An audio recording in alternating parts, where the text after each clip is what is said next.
ভিডিওটি দেখার আগে সবার কাছে ছোট্ট একটি রিকোয়েস্ট করতে চাই, প্লিজ প্লিজ প্লিজ যারা ভিডিওটি দেখবেন সবাই একটা করে সাবস্ক্রাইব করে দিবেন। আপনাদের ভালোবাসা পেলে এমন ভিডিও আরো উপহার দিব। ভিডিওগুলো বানাতে অনেক কষ্ট হয়, আমি জানি। ভিডিওটি অনেক মানুষই দেখবেন, প্লিজ একটা করে সাবস্ক্রাইব করে দিবেন। সবাইকে পুরো গল্পটি দেখার জন্য অনুরোধ রইল। আজ ভার্সিটিতে ফাগুন উপলক্ষে একটা প্রোগ্রাম রয়েছে। প্রোগ্রামে আমরা ফ্রেন্ডসরা মিলে একটা গ্রুপ ডান্স করব। সেই নিয়ে অভ্রের কি রাগ। গতকাল সারাদিন এ নিয়ে অভ্র আমার সাথে কথা বলেনি। রাত 2টায় ফোন করলো অভ্র। আমি তখন গভীর ঘুমে তলিয়ে প্রায়, চোখ বন্ধ রাখা অবস্থাতেই অন্ধকারে ফোনটা রিসিভ করলাম। হ্যালো। অভ্র কিচ্ছু বলল না। আমি ওর নিঃশ্বাসের শব্দ শুনতে পেলাম। কোনো সাড়া না পেয়ে চোখ মেলে একবার স্ক্রিনে তাকালাম। সেখানে অভ্রের নাম দেখতে পেয়ে আমার মেজাজটাই খারাপ হয়ে গিয়েছিল। ইচ্ছে করছিল ওকে ফোন থেকে বের করে হারপিক খাইয়ে দিই। কোনো রকমে নিজের রাগ সংবরণ করলাম আমি। প্রায় 10 মিনিট অতিক্রম হতে চলল। অভ্র এবারও কিছুই বলল না। এবার আমি কিছুতেই রাগ নিয়ন্ত্রণ করতে পারছিলাম না। অনেকক্ষণ চোখ মুখ খিচে বসে রইলাম। রাগের চোটে আমার ঘুমে চলে গেল এই মুহূর্তে। অভ্রের কণ্ঠ ভেসে এলো এবার। ওর কথা বলার ভঙ্গিতে বুঝতে পারলাম ওর রাগ এই মুহূর্তে 10টা হক মঞ্জিল জ্বালিয়ে দিতে সক্ষম। অভ্র শান্ত অথচ কঠিন স্বরে জিজ্ঞেস করলো, ব্লক করেছিস? কোন সাহসে তুই আমাকে? আমি কিছুই বুঝতে পারছিলাম না।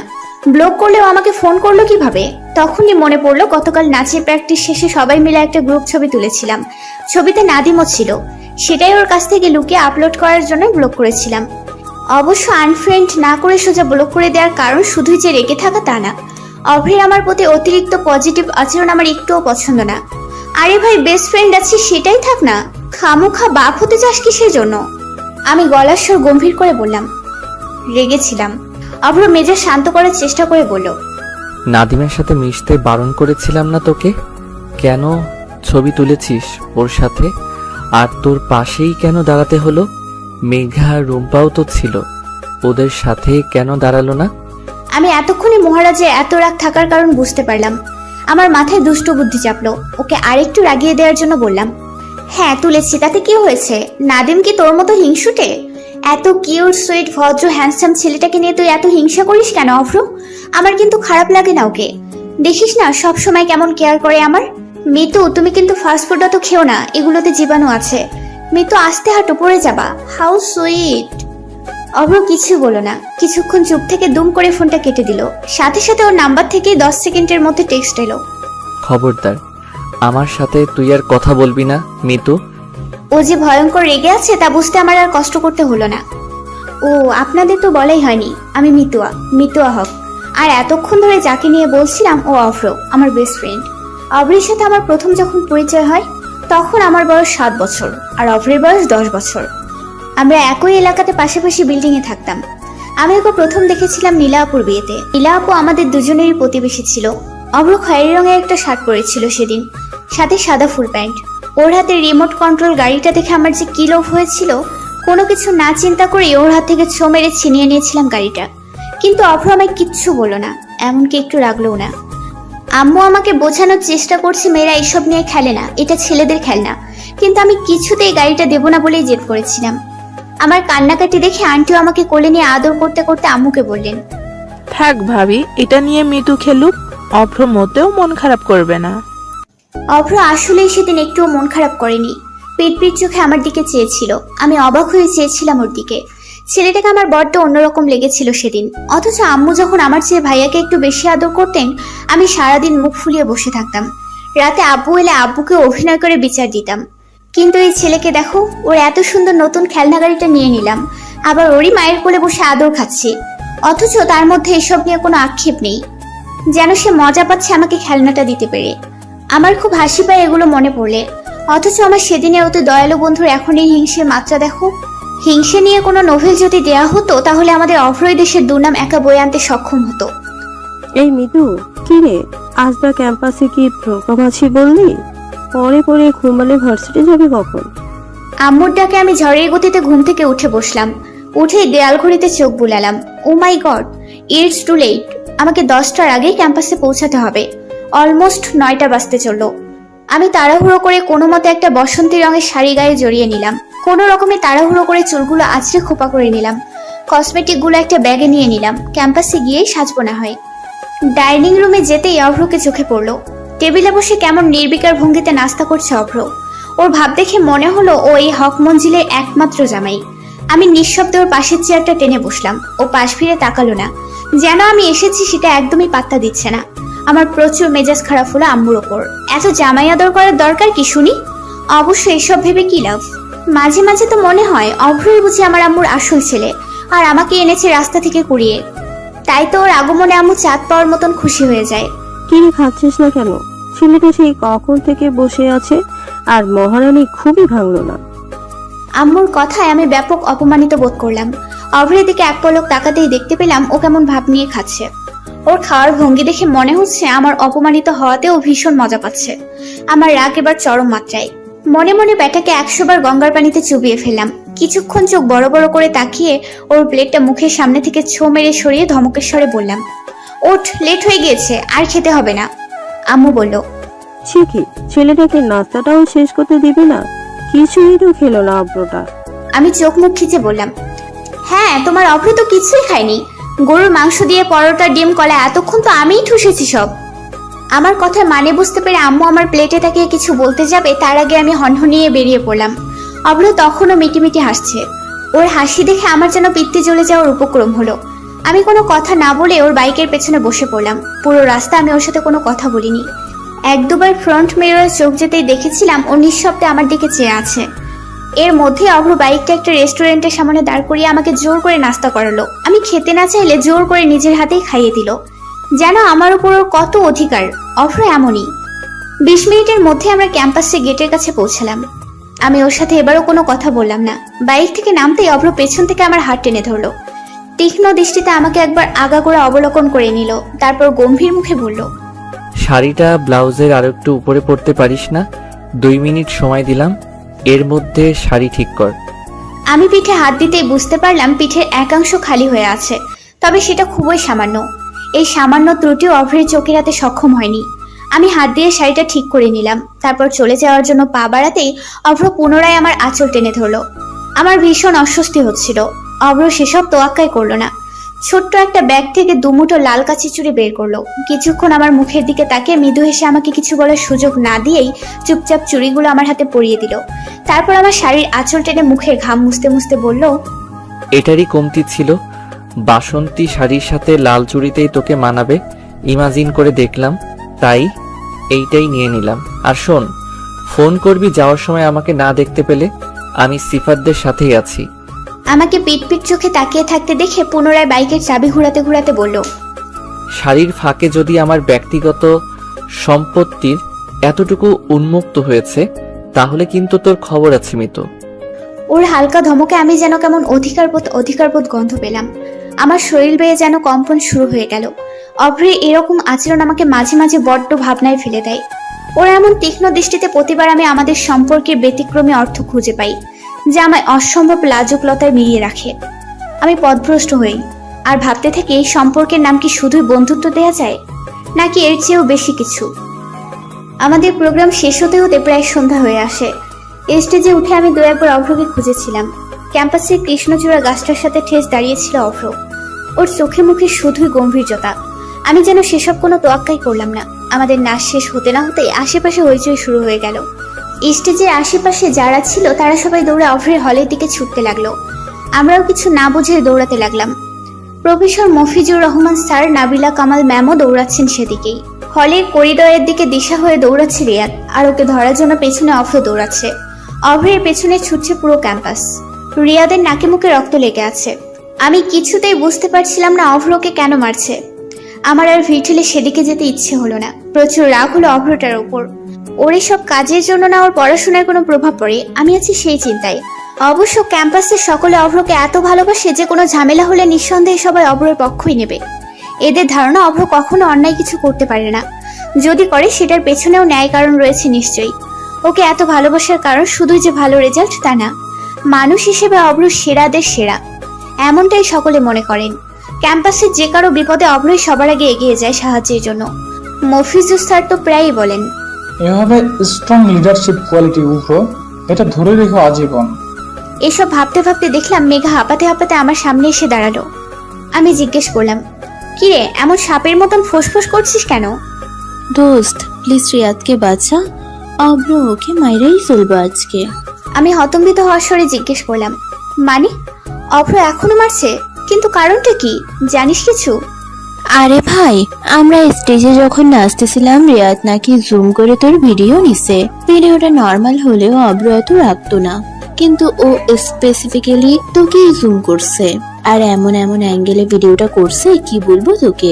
ভিডিওটা করার সময় আশেপাশের কয়েকজন দেখছে, ওরাই অব্রকে জানাইছে। মেঘার কথা শুনে আমি যেন আকাশ থেকে পড়লাম। রিয়াদ বেয়াদবটার জন্য আমার ঘৃণা যেন শতগুণ বেড়ে গেল। এই মুহূর্তে ওকে খুন করে ফেলতে ইচ্ছে হলো আমার। দোস্ত প্লিজ ওকে বাঁচা, ওর আব্বা কিন্তু এলাকার কমিশনার। কিছু একটা দুর্ঘটনা হইয়া গেলে বিপদ কিন্তু অব্রই পড়বো। মেঘার কথায় আমি যেন সম্বিত খুঁজে পেলাম। ঠিকই তো, আমার কারণে কেন অভ্র সাফার করবে? তাছাড়া ভুলটা তো আমারই। আর কোনো কিছু চিন্তা না করে দৌড় লাগালাম। অভ্র এখনো বেধড়ক ভাবে পেটাচ্ছে ওকে। আশেপাশের কেউ ওকে আটকে রাখতে পারছে না। ভিড় ঠেলে আমি ওর সামনে গিয়ে দাঁড়ালাম। অভ্র আমাকেও গ্রাহ্য করলো না, গরম চোখে শুধালো। সর সামনে থেকে। আমি সরলাম না। ওর হাত থেকে লাঠিটা নিয়ে ওকে দুই হাত দিয়ে জাপটে ধরে ঝরঝর করে কাঁদতে কাঁদতে বললাম, আর মারিস না অভ্র, প্লিজ বাসায় চল। অভ্র কিছুই বলল না। হাতের লাঠিটা একপাশে ফেলে আমাকে ছাড়িয়ে নিঃশব্দে প্রস্থান নিল। সেদিনের পর থেকে অভ্রের সাথে আমার 4 দিন যাবৎ কোনো কথা হয়নি। আমি অনেকবার ফোন করেছি, টেক্সট করেছি, ও কোনো কিছুতে রেসপন্স করেনি। এই প্রথম অভ্র আমার সাথে এতদিন কথা না বলে থাকলো। রাতে ছাদে উঠে ওর বারান্দার দিকেও তাকিয়ে থেকেছি প্রতিদিন। আমাকে দেখা মাত্রই অভ্র রুমে চলে যেত। অভ্রের এমন অদ্ভুত রূপ আমি আগে কখনোই দেখিনি। আমার ভীষণ মন খারাপ হয়ে গেল।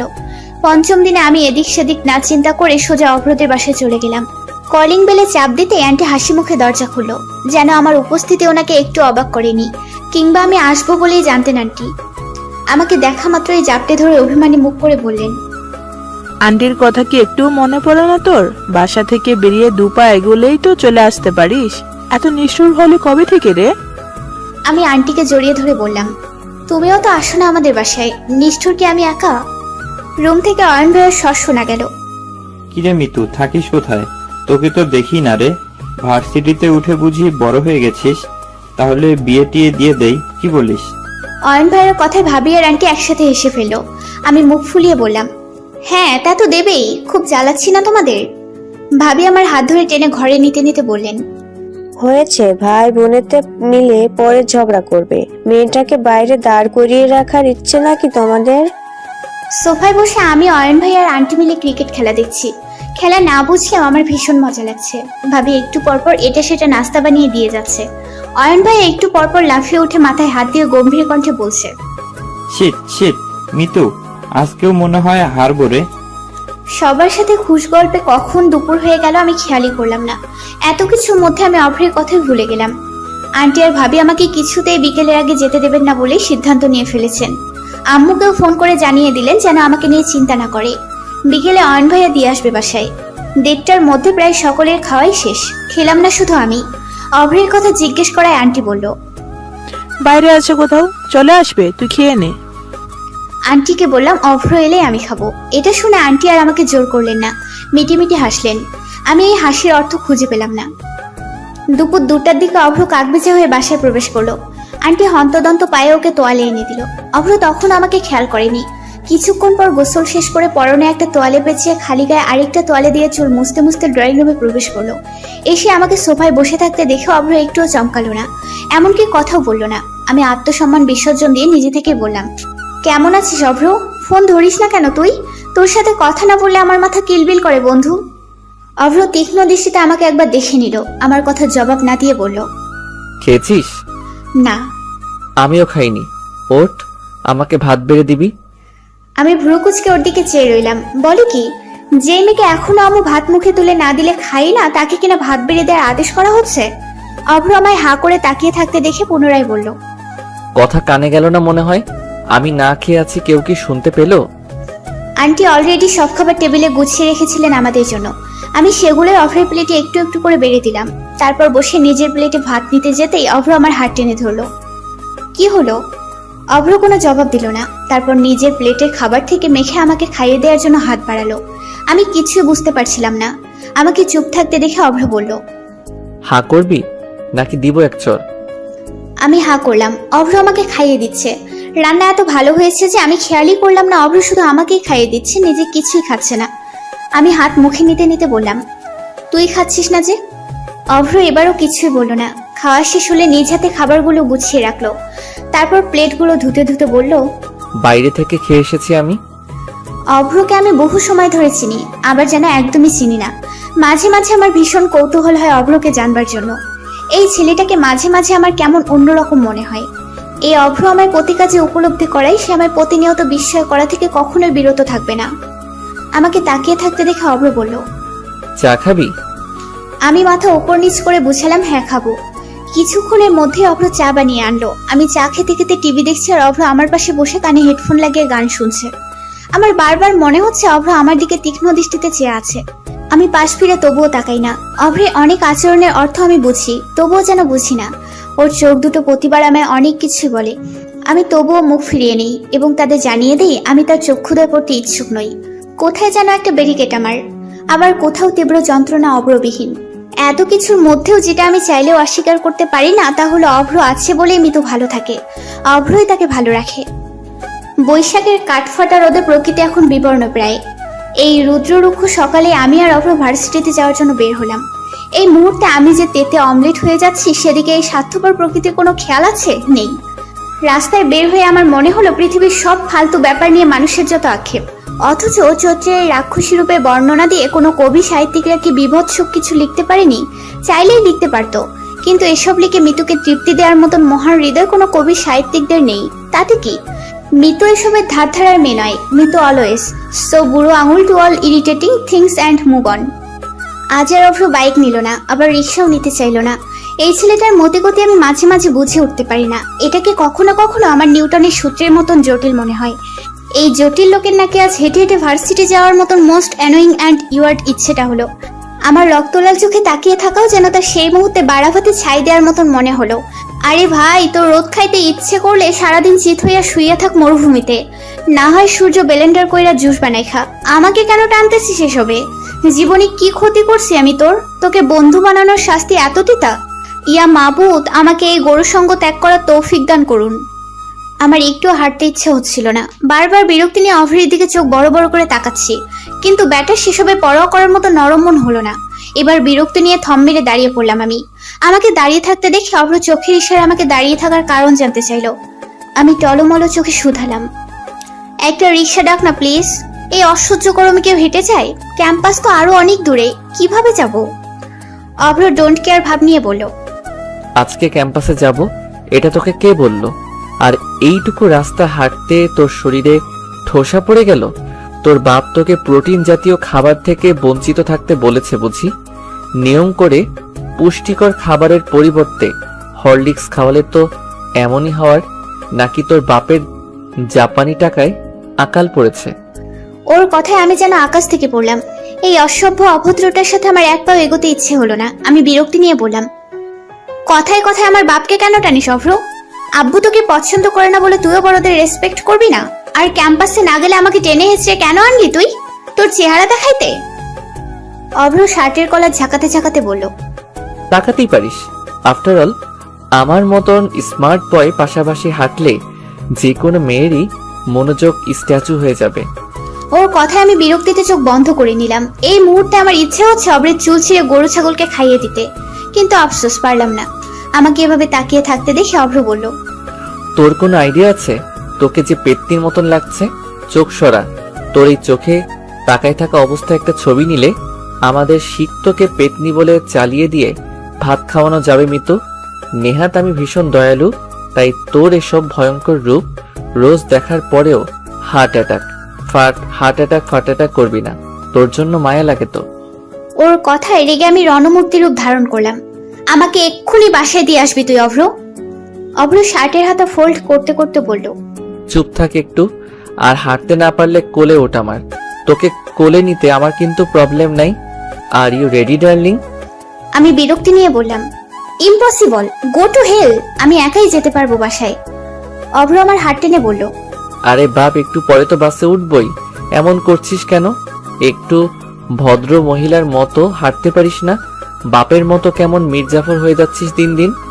আমি ভ্রুকুচকে জিজ্ঞেস করলাম, বাসে উঠছি মানে? কোথায় যাব? সেটা গেলেই জানতে পারবি। রীতিমতো টেনে হেঁচড়ে আমাকে বাসে ওঠালো অভ্র।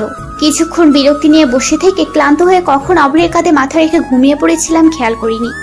অভ্র সবার মতো না, ওকে আমি সেই ছোট্টবেলা থেকেই জানি, তাই ওকে যে কোনো পরিস্থিতিতেই চোখ বন্ধ করে বিশ্বাস করতে আমার একবারও ভাবতে হয় না। He is my comfort zone. Avro মানে মিতুর কিছুই হবে না। এই তো সেদিনের কথা, ক্যাম্পাসে 104 ডিগ্রি জার্নি, আমি ঘাড় কাত করে ব্রেঞ্চে বসে আছি। কারোর সাথে কথা বলার শক্তিটুকু আমার নেই। ক্লাস শেষে গেটের বাইরে যেতেই অভ্রকে দাঁড়িয়ে থাকতে দেখতে পেলাম। ওকে দেখা মাত্রই আমার সকল দুর্বলতা বেরিয়ে আসতে চাইলো। আমি মলিন চোখে অভ্রকে দেখে নিলাম। কিছু বলতে যাব তার আগে অভ্র ঝড়ের গতিতে বাইক থেকে নেমে আমায় ধরে ফেললো। আমি আমার সর্বস্ব শক্তি হারিয়ে ফেললাম। তারপর কি হলো আমার মনে নেই। 4 ঘন্টা পর নিজেকে হসপিটালের বেডে শুয়ে থেকে হাতে স্লাইন লাগানো অবস্থায় আবিষ্কার করলাম। আমার জ্ঞান ফিরতে দেখে আম্মু আমাকে জড়িয়ে ধরে হাউমাউ করে কান্না জুড়ে দিয়ে বলেছিল, অভ্রটা না থাকলে যে কি হতো। ছেলেটা 4 ঘন্টা ধরে কেমন উন্মদের মতো করছে। তোর ঔষধপত্র যা লাগে সব অভ্রই দৌড়াদৌড়ি করে এনেছে। আমি ক্লান্ত চোখে আম্মুর কথা শুনছিলাম। কিছুক্ষণ পর আন্টি আর ভাবি এলেন আমায় দেখতে। অভ্র এলো না। আরো 1 ঘন্টা ঘুমিয়ে চোখ মেলার পরই চোখের সামনে কারো শান্ত চাহনি আবিষ্কার করলাম। অভ্র আমার বেডের পাশেই বসে আছে। ওকে কেমন ক্লান্ত দেখালো, চোখগুলো ফুলে ফুলে আছে। আমাকে তাকিয়ে থাকতে দেখে অভ্র শান্ত অথচ কঠিন গলায় বলল, এমন না করে প্লিজ, একেবারেই আমাকে মেরে ফেল তুই। আমার শান্তি তো তোর সহ্যই হয় না, তাই না? ঠিক মতো খাওয়া দাওয়া করবি না, শরীরে রোগ বাঁধিয়ে বসে থাকবি, লো প্রেশার নিয়ে পাকিস্তানি সিরিয়াল দেখবি। তোর এনআইডি কার্ডে 21 বছর বয়সের জায়গায় 10 বছর দেওয়া উচিত মিতু। আমি সেদিন কিছুই বলিনি ওকে। ওর প্রতিটা বাক্যই কেমন যত্নশীল লাগছিল আমার। আমাকে শান্ত বাচ্চাটির মতো হাসি মুখে চেয়ে থাকতে দেখে অভ্র বলেছিল, হাসবি না তুই, একদম হাসি বন্ধ। আর কোনোদিন এমন আনডিসিপ্লিন চলাফেরা যদি দেখেছি, আমাকে হার্ট অ্যাটাক দেওয়ার অপরাধে তোর 14 গোষ্ঠীকে জেলের ভাত খাওয়াবো, দেখিস। অভ্রের এই কথা শুনে আমি বেশ শব্দ করেই হেসে ফেললাম। ভুলে গেলাম সকল অসুখ, সকল ব্যথা। অবশ্য পুরোটা অভ্রই আমার কাছে একটা কমফোর্ট জোনের প্যাকেট। পৃথিবীতে বাবা আর ভাইয়ের পরে একটা ছেলেই আমার সবসময় নিরাপদ অনুভব করায়, যার কারণে অভ্রকে শুরু থেকে বেস্ট ফ্রেন্ডের প্রমোশন করিয়ে দিয়েছিলাম। অভ্র নিচু হয়ে বসলো, যেন আমার মাথাটা ওর কাজ ছুতে কষ্ট করতে না হয়। আমার ঠোঁটে প্রশান্তির হাসি। ঢাকা থেকে বাসে করে আমরা কুমিল্লার দাউদকান্দি উপজেলায় এসে পৌঁছালাম। বাসের পুরোটা সময় অভ্র কাকে যেন বারবার ফোন করে জানাচ্ছে আমরা কখন কোথায় আছি। আমি ভ্রুকুচকে ওর দিকে জিজ্ঞাসা সূচক দৃষ্টিতে তাকাতেই প্রতিবার জবাব দিয়েছে, তোকে কিডন্যাপ করার প্ল্যান করতেছি দোস্ত। Are you prepare to accept me as your কিডন্যাপারার? প্রতিবার আমি বিরক্তি নিয়ে আবার ঘুমিয়ে পড়েছি। আমরা দাউদকান্দি ফ্লাইওভারের নিচে দাঁড়িয়ে। আমি কিছুই বুঝতে পারছি না। আমি যেন এবার ভীষণ উদ্বেগ হয়ে পড়লাম ভেতরে ভেতরে। বারবার মনে হচ্ছিল আমার অভ্রের সাথে এত দূর আসাটা ঠিক হয়েছে কিনা। তার উপর আব্বু আম্মুকেও জানানো হয়নি। আমার ভয় হচ্ছে শুধু আব্বুকে নিয়ে। এসব ভাবতে ভাবতেই দেখলাম অল্প বয়সী 2জন ছেলে দূর থেকে অভ্রকে দেখে দৌড়ে এসে জড়িয়ে ধরলো। আমি ভ্যাবা চাকা খাওয়ার নাই তাকিয়ে রইলাম কিছুক্ষণ ওদের দিকে। ওদের কুশল বিনিময় চলল বেশ অনেকক্ষণ যাবৎ। তারপর কালো শার্ট পরা ছেলেটি আমাকে হাসি খুশি মুখ করে জিজ্ঞেস করলো, কেমন আছো মিতু আপু? আমি বিস্ময় নিয়ে জিজ্ঞেস করলাম, তুমি আমাকে চেনো? ছেলেটি হেসে জবাব দিল, হ্যাঁ, উগ্র ভাইয়া, ফুপি, অয়ন ভাইয়া, ওরা সবাই তো তোমার কথা বলে। তোমার ছবিও কতবার দেখিয়েছে ফুপি আমাদের। আন্টিকে বারবার ফুপি বলাতে আমার বুঝতে অসুবিধা হলো না অভ্র আমাকে ওর নানা বাড়ি নিয়ে এসেছে। আমি বুঝতে পারছি না অভ্র হঠাৎ এখানে কেন নিয়ে এলো আমায়। আবার মনে মনে ভাবতে লাগলাম হয়তো কোনো কাজে এসেছে, আর কোনো সঙ্গ না পেয়ে আমাকেই টেনে হিচড়ে নিয়ে এসেছে। কিন্তু আন্টি ওদের আমার ছবি দেখিয়েছে, ব্যাপারটা কেমন রহস্যজনক মনে হলো আমার। আমি কৌতূহল নিয়ে অভ্রকে জিজ্ঞেস করলাম, অভ্র এখানে কেন আসলাম আমরা? বিকেলের আগে যেতে পারবো তো? আমি কিন্তু বাসাতে এসব ইনফর্ম করি নাই, তুই ভালো করেই জানিস সেটা। অভ্র আমার সামনে উঠতে থাকা চুলগুলো কানের কাছে গুজে দিয়ে বলল, আপনার সেসব নিয়ে ভাবতে হবে না ম্যাডাম। তাছাড়া আপনি এখানে আছেন সেটা আন্টি অলরেডি জানে। আমি আটকে উঠে জিজ্ঞেস করলাম, জানে মানে? এই অভ্র তুই বলে দিস আম্মুকে? হায় হায়, এখন কি হবে? আব্বু জানতে পারলে আমি শেষ রে। আর আম্মু জানলে তুই আমাকে কেন জানালি না আগে? অভ্র বিরক্তি নিয়ে বলল, জানালে মনে হয় তুই ঢ্যাং ঢেঙিয়ে চলে আসতি। বেশি কথা বলিস তুই, চুপচাপ হাট। আর আমি বলিনি কিছুই। আম্মুই গতকাল আন্টিকে বলেছে যাতে তোকে দীপার বিয়েতে যেতে দেয় আমার সাথে। আম্মুরা গতকালই এসে পড়েছে। আমরা বিপা মানে তোর মামাতো বোনের বিয়েতে এসেছি অভ্র? এই গাধা, আগে বলতে পারিসনি এটা? আগে বলে আমি ভালো কিছু পরে আসতে পারতাম। শিট, একটু দেখ তো আমাকে ঠিকঠাক লাগছে কিনা। অভ্র তীক্ষ্ণ দৃষ্টিতে আমাকে একবার আগাগোড়া দেখে নিয়ে মুখে রহস্যময় হাসি ঝুলিয়ে চুপচাপ হাঁটতে লাগলো। ওকে চুপ থাকতে দেখে আমি জিজ্ঞেস করলাম, কি রে, কেমন লাগছে বললি না তো? অভ্র আমার দিকে এক পলক তাকিয়ে দুঃখী দুঃখী কণ্ঠে হাত জোর করে বলল, মিতু প্লিজ আমাকে বাঁচতে দে, আর কোনোদিন এত নিখুঁতভাবে তোর দিকে তাকাতে বলবি না। আমি যথেষ্ট ধৈর্যশীল মানুষ, তুই কিন্তু আমার মতো নিষ্পাপ পুরুষের ধৈর্য পরীক্ষা করছিস। আমি বিস্ময় নিয়ে ভেবাচেকা খাওয়ার নেয় মাথা চুলকাতে চুলকাতে প্রশ্নসূচক দৃষ্টিতে ভ্রুকুচকে তাকিয়ে রইলাম ওর দিকে। ওর কথায় আগামাতে কিছু বুঝতে পারছিলাম না আমি। আমাকে কেমন লাগছে সেটা বলতে হলে ওকে ধৈর্য ধরতে হবে? অদ্ভুত তো। হাঁটতে হাঁটতে আমরা চলে এলাম গন্তব্যে। অভ্রদের নানু বাড়িটা কিছুটা পুরোনো দিনের বাড়িগুলোর মতো। ওর মা বাবা সবাই একই ছাদের নিচে থাকেন, অর্থাৎ জয়েন্ট ফ্যামিলি। বাড়িতে ঢুকতেই বাচ্চাদের ছোটাছুটি, চিৎকার চেঁচামেচি শুনতে পাওয়া গেল। আমাকে দেখতে পেয়ে মামুনিরা এমনভাবে জড়িয়ে ধরলেন যেন আমাকে তারা আগে থেকেই জানেন চেনেন। আমি অফ্রের নানা বাড়ির মানুষ বলতে বিপাদে দেখেছিলাম একবার অফ্রের বাসায়। তাছাড়া বাকি সকলের গল্প আন্টির থেকে শোনা, কখনো সামনে থেকে দেখার সৌভাগ্য হয়নি। সকলের হইচই শুনতে পেয়ে আন্টি আর ভাবি দোতলা থেকে দৌড়ে নামলেন। ভাবি এসে আমাকে জড়িয়ে ধরে ফিসফিস করে বলতে লাগলেন, অভ্র কিন্তু আসতে চায়নি। যে বললাম মিতুকে নিয়ে এসো, ওদের বাসায় গতকাল বলে দিয়েছি, অমনি হনহনিয়ে চলে এলো। ভাবো একবার কত হিপোক্রিয়েট দেবর আমার। ভাবির কথা শুনে আমি আর হাসি দমিয়ে রাখতে পারলাম না, বেশ শব্দ করেই হেসে ফেললাম। অচেনা পরিবারের কথা মাথায় এলো না আমার হাসির শব্দে আশেপাশে সকলের দৃষ্টি এখন আমার দিকে। কেবল প্রশ্নসূচক দৃষ্টিতে তাকিয়ে আছে সবাই। আমি একটু ইতস্তত বোধ করলাম। এরপর কারো দিকে নজর যেতেই দেখতে পেলাম কেবল একজন পুরুষের দৃষ্টি শান্ত। আশেপাশের কাউকে পরোয়া করলো না সে বেপরোয়া পুরুষ। কেমন বিস্ময় নিয়ে তাকিয়ে রইল অভ্র, যেন এর চেয়ে সুন্দর হাসি সে আজন্ম দেখেনি।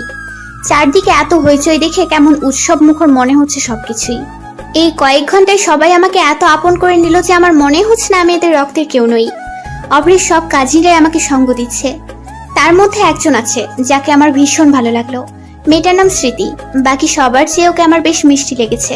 মেয়েটা অত্যন্ত মিশুক ধরনের। এইটা নাও। আমার হাতে একটা প্যাকেট ধরিয়ে দিয়ে স্মৃতি পুনরায় নিজের কাজে চলে গেল। এমনকি প্রশ্ন করার সময়টুকুও দিল না। আমি খুলবো না ভেবেও কৌতূহল নিয়ে প্যাকেটটা খুলেই ফেললাম। একটা সাদা গোলাপ আর একটা সবুজ রঙের শাড়ি। আমি বিস্ময় নিয়ে কিছুক্ষণ তাকিয়ে শাড়ির ভাঁজ খুলতে একটা চিরকুট বেরিয়ে এলো, যাতে খুব যত্ন করে লেখা, শুভ্র ফুলের খোপায় যেন শুভ্র ফুলই দেখতে পাই। আমার ফুলের জন্য শাড়ির চেয়ে শ্রেষ্ঠ উপহার অন্যটি পেলাম না। আমার খুব ইচ্ছে হয় জানিস, তোকে আজীবন শাড়িতে দেখার। গিন্নিদের মতো শাড়ি পরে আমাকে শাসন করবি, ভাত বেড়ে খাওয়াবি, আমার বাচ্চাদের খেয়াল রাখবি। আরো কত শত ভাবনা আমার। সেসব ভাবনা আপাতত দমিয়ে রাখলাম। শোন, পাশে আরেকটা প্যাকেটে পেটিকোট আর ব্লাউজ আছে। এই মুহূর্তে রেডিমেডটাই ম্যানেজ করতে পেরেছি, ফটাফট পরে ফেল।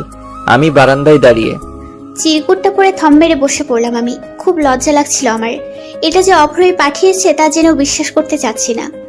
আমার কেন জানি না একটুও রাগ হলো না অভ্রের ওপর। ওর সামনে গিয়ে জিজ্ঞেস করতে ইচ্ছে হচ্ছে না কেন লিখেছি সেগুলো, কোন অধিকার নিয়ে। আমি শাড়ি পরেছি বেশ অনেকক্ষণ হয়, কিন্তু আমার কেন জানি না বাইরে যেতে সাহস হচ্ছে না। শরীরের শীতল কাঁপুনি নিয়ে বসে রইলাম রুমেই। এই অভ্রকে আমার জানা নেই। এ যে এক অন্যরকম পুরুষ। তার তীক্ষ্ণ দৃষ্টিতে তাকিয়ে থাকা আবেগময় চিরকুট আমায় যেন খুব বিশাল কিছুর ইঙ্গিত দিচ্ছে। এসব ভাবতে ভাবতে হঠাৎ দরজায় ছিটকানি লাগানোর আওয়াজ কানে এলো আমার। আমি ঝটপট পেছনে তাকালাম। অভ্র। ওকে দেখে আমার তাৎক্ষণিক কি যেন হলো। আমার মুখে কোনো শব্দ নেই। লজ্জায় ভয়ে আমি মিয়ে গেলাম। নিঃশব্দ পায়ে আমার সামনে এসে দুই হাত বেঁধে কেমন নির্বিকার ভঙ্গিতে দাঁড়ালো অভ্র। আমি চোখ তুলে তাকাতে পারলাম না। অভ্র স্বাভাবিক কণ্ঠে বলল, আমাকে এতক্ষণ দাঁড় করিয়ে রাখার জন্য তোকে কি শাস্তি দেওয়া যায় বলতো? আমি আমতা আমতা করে বললাম, অভ্র প্লিজ, আমার কেমন যেন লাগছে, তুই চলে যা। কেউ এসে পড়লে ব্যাপারটা খারাপ দেখাবে। তক্ষুনি আন্টির কণ্ঠ ভেসে এলো, কি রে মিতু, রেডি হচ্ছিস নাকি? দরজা বন্ধ কেন? আমি ভয়ে জবুঠুবু হয়ে ঢোক গিলে অফ্রির দিকে তাকালাম। আমার অবস্থা দেখে অভ্র ঠোঁট টিপে হাসছে। ভীষণ রাগ হলো ওর ওপর। আমি কাঁপা কাঁপা গলায় জবাব দিলাম, আর 10 মিনিট দাও আন্টি, আমি অলমোস্ট রেডি হয়ে গিয়েছি। আন্টি চলে গেল, সাথে রেখে গেল তারই গর্ভে ধারণ করা আতঙ্কটাকে। আমি চোখ বড় বড় করে অভ্রের দিকে তাকালাম। কড়া গলায় কিছু বলতে যাব তখনই ওর শীতল হাতের স্পর্শ আমার ঘাড়ে লাগলো। অভ্র পেছন থেকে আমার গলাটা ধরে একদম ওর মুখের সামনে নিয়ে এলো। আমি চোখ বন্ধ করে ফেললাম। আমাকে কিছু বলার সুযোগ না দিয়ে ওর ঠোঁটের স্পর্শ বসিয়ে দিল আমার গালে। তারপর কানের কাছে ফিসফিস করে বলতে লাগলো, তুই নিকোটিন কিংবা অভ্যাস নস, তুই আমার মায়াবতী মিতু। পৃথিবীর সকল আসক্তি আমায় কাবু করে রাখলেও সেখান থেকে একমাত্র আমাকে ফিরিয়ে আনতে সক্ষম তোর স্নিগ্ধ মুখ, তোর কাজল রাঙা চোখ, তোর চিবুকের তিল। আর বলে অভ্র আমার আরো কাছে আসতে লাগলো। আমি একটু একটু করে পেছাতে পেছাতে দেয়ালের সাথে ধাক্কা খেলাম। আমার চোখ তখনও বন্ধ। অভ্রের তপ্ত নিঃশ্বাসের শব্দ তখনও শুনতে পাচ্ছি আমি। সম্বিত ফিরে আসতেই চোখ বন্ধ রাখা অবস্থাতে আমি ওকে ধাক্কা দিয়ে দূরে সরিয়ে দিলাম। আমার সারা শরীরে কাঁপুনি শুরু হয়ে গেল। এই আপু, কি হলো? চোখ বন্ধ করে দাঁড়িয়ে আছো কেন? শরীর খারাপ লাগছে? স্মৃতির ডাকে আমি সম্বিত ফিরে পেলাম। তাৎক্ষণিক নিজের ঘাড়ে হাত রাখতেই ভাবতে লাগলাম, আসলেই কি অভ্র এসেছিল, নাকি এটা শুধুই আমার কল্পনা? না, শরীর খারাপ না, তুমি যাও, আমি আসছি। কেমন একটা অদ্ভুত চিন্তায় পড়ে গেলাম। অভ্র এমন কিছু করেছে আমার মন কিছুতেই বিশ্বাস করতে চাইছে না। ভাবতে ভাবতেই বসে পড়লাম আমি। তখনই ফ্লোরে অভ্রের ঘড়িটা দেখতে পেলাম। আমার চোখে শুধুই বিস্ময়। তার মানে কল্পনা নয়, অভ্র আসলেই এসেছিল। আমার কেন জানি না খুব কান্না পাচ্ছে। এই অভ্রকে আমি কিছুতেই মেনে নিতে পারছি না। কেমন অচেনা লাগছে সবকিছু। আমার আর এক মুহূর্তও থাকতে ইচ্ছে হচ্ছে না এখানে। সেদিনের পর থেকে আমি অভ্রের সাথে কোনো কথাই বলিনি। আমি যে অভ্রকে পছন্দ করি না ব্যাপারটা এমনও না। তবে অভ্রের হঠাৎ করে এমন আচরণে আমি মনে হয় অনেকটাই অপ্রস্তুত হয়ে পড়েছিলাম। কিছুতেই আমি ওর সেদিনের করা আচরণকে স্বাভাবিক বলে মেনে নিতে পারছিলাম না। এই মেনে না নিতে পারার উত্তরটাও আমার জানা নেই। শুধু জানি আমার এই মুহূর্তে অভ্রকে খুব বিরক্তিকর কিছু বলে মনে হচ্ছে। এই কয়দিনে অভ্র আমাকে অজস্রবার ফোন দিয়েছে, বাসায় এসেছে বহুবার। ওকে দেখা মাত্রই আমি রুমে চলে যেতাম। আমার আচরণের প্রভাব হয়তো ওর ওপর কিছুটা হলেও পড়েছে। অভ্র গত 2 দিন যাবত আমার সামনে আসেনি, এমনকি একবারও ফোন করেনি। এতে অবশ্য ভালোই হয়েছে। আমার আর যেচে ওকে ইগনোর করতে ইচ্ছে হচ্ছে না। 1 সপ্তাহ পর ভার্সিটি গেলাম আমি। অভ্র আসেনি ক্যাম্পাসে। তারপর আরো কয়েকদিন টানা ক্যাম্পাসে অভ্রকে দেখতে পেলাম না আমি। সিফাতকে জিজ্ঞেস করায় বলল অভ্র গত 10 দিন ধরে ভার্সিটিতে আসে না। তার মানে বিপার বিয়ের পর থেকেই এবার আমার কেমন চিন্তা হতে শুরু করলো। অভ্র ক্যাম্পাসে আসেনি এতদিন, তাহলে আছে কোথায় হতচ্ছাড়াটা? বান্ধবীর থেকে পাওয়া গোপন রিয়েকশনে দেবদাস হয়ে যায়নি তো? 12তম দিনে বারান্দার দোলনায় বসে আরাম করে বড়ের আচার খাচ্ছিলাম আমি। বাসার সামনের গলিতে দাঁড়িয়ে থাকা কয়েকটা ছেলে কেমন শকুন দৃষ্টি নিয়ে আমার দিকে তাকিয়ে শীষ বাজাচ্ছিল। লাল রঙের শার্ট পরা ছেলেটা জিভে বারবার ঠোঁট ভিজাচ্ছে দেখে আমার কেমন শরীর ঘিন ঘিন করতে আরম্ভ করলো। চেহারায় কেমন বখাটে ছাপ দেখা গেল ওদের অঙ্গি ভঙ্গি দেখে কেমন গা গুলিয়ে আসার উপক্রম হলো আমার। শান্তি মতো একটু বারান্দায়ও বসতে পারলাম না। এদের কারণেই এদেশের মেয়েরা এখনো অনিরাপদ। পড়াশোনা ছেড়ে দিয়ে বাপের টাকায় বখাটেপনা করে বেড়াতে এরা স্বাচ্ছন্দ্য বোধ করে। আমার ইচ্ছে হলো এদের ধরে গণপিটুনি খাওয়াতে, কিন্তু আমি সেটা করলাম না। নিজের প্রতিবাদী ভাবনাকে দমিয়ে রুমে ফিরে গেলাম আমি। রুমে আসার 2 মিনিটের মধ্যেই বাইরে হইচই শোনা গেল। চিৎকার চেঁচামেচিতে আমি আর আম্মু গেটের বাইরে আসতেই দেখতে পেলাম ওই ছেলেগুলোর মধ্যে লাল শার্ট পরা ছেলেটা অভ্রের পা ধরে বসে আছে। আমাকে দেখা মাত্রই ছেলেটা হাঁটু গেড়ে বসে হাত জোর করে বলতে লাগলো, আফা মাফ কইরা দেন, আর এমন করবো না, ভাইরে কোন সাইরা দিতে। বলে আবার কান্না শুরু করে দিল। আম্মু কিছুই বুঝতে পারছিল না, কেমন বিস্ময় আর হতভম্ব হওয়ার ন্যায় তাকিয়ে রইল আমার দিকে। তারপর ইশারায় আমিও বোঝালাম যে আমিও কিছুই জানি না। আমার থেকে উত্তর না পেয়ে আম্মু অভ্রকে জিজ্ঞেস করলো, কি রে, কি করছে ওরা? মারছিস কেন এভাবে? অভ্র কিছু বলার আগেই ফারদিন বলে উঠলো, মারবো না কি করব? শালাকে কত বড় সাহস জানেন আন্টি? আমাকে অভ্রের দিকে এক পলক চেয়ে। না মানে রাস্তাঘাটে মায়া করে বিরক্ত করে তো। একটু আগেও আমাকে পরিচিত একজন রে উত্তক্ত করতেছিল। এগুলা তো ঠিক না, তাই না আন্টি? এই লাইগেই উগ্র ভাইয়া ধইরা পিড়াইয়া থানায় দিয়ে আইতে কইল। ফারদিনের কথায় যেন আম্মু খুশি হয়ে গেল। ওর মাথায় হাত বুলিয়ে বলতে লাগলো, খুব ভালো কাজ করছো বাবা। ওদেরকে আসলেই পুলিশে দেওয়া উচিত। আর তোমাদের মতো ছেলেরা আছে বলেই এই দেশে এখনো অনেক অঘটনের হাত থেকে মেয়েরা বেঁচে যাচ্ছে। যে মেয়েটাকে উত্ত্যক্ত করছে সেও তো তোমার আর অভ্রের বোনের মতোই, তাই না? আম্মুর কথায় অভ্র হঠাৎ কেসে উঠলো। কাঁচতে কাঁচতে ফারদিনের দিকে গরম চোখে তাকাতেই ফারদিন দাঁত বের করে হাসার চেষ্টা করে আম্মুকে বলল, না আন্টি, আমার বোন হইলেই যে উগ্র ভাইয়েরও হইতে হইব এমন কিন্তু কথা নাই। ধরেন আমার ফিউচার বউ কিন্তু সম্পর্কে আমার বউ, কিন্তু উগ্র ভাইয়ের তো বউ না। সম্পর্কে উগ্র ভাই আমার বউয়ের ভাসুর। একইভাবে আমার বোন হইলেই ওই মাইয়া উগ্র ভাইয়েরও বোন হইতে হইব, এটা কিন্তু কোনো যুক্তি হইল না। বুঝছেন আন্টি? ওর কথায় আগাগোড়া কিছুই বুঝতে পারলো না আম্মু।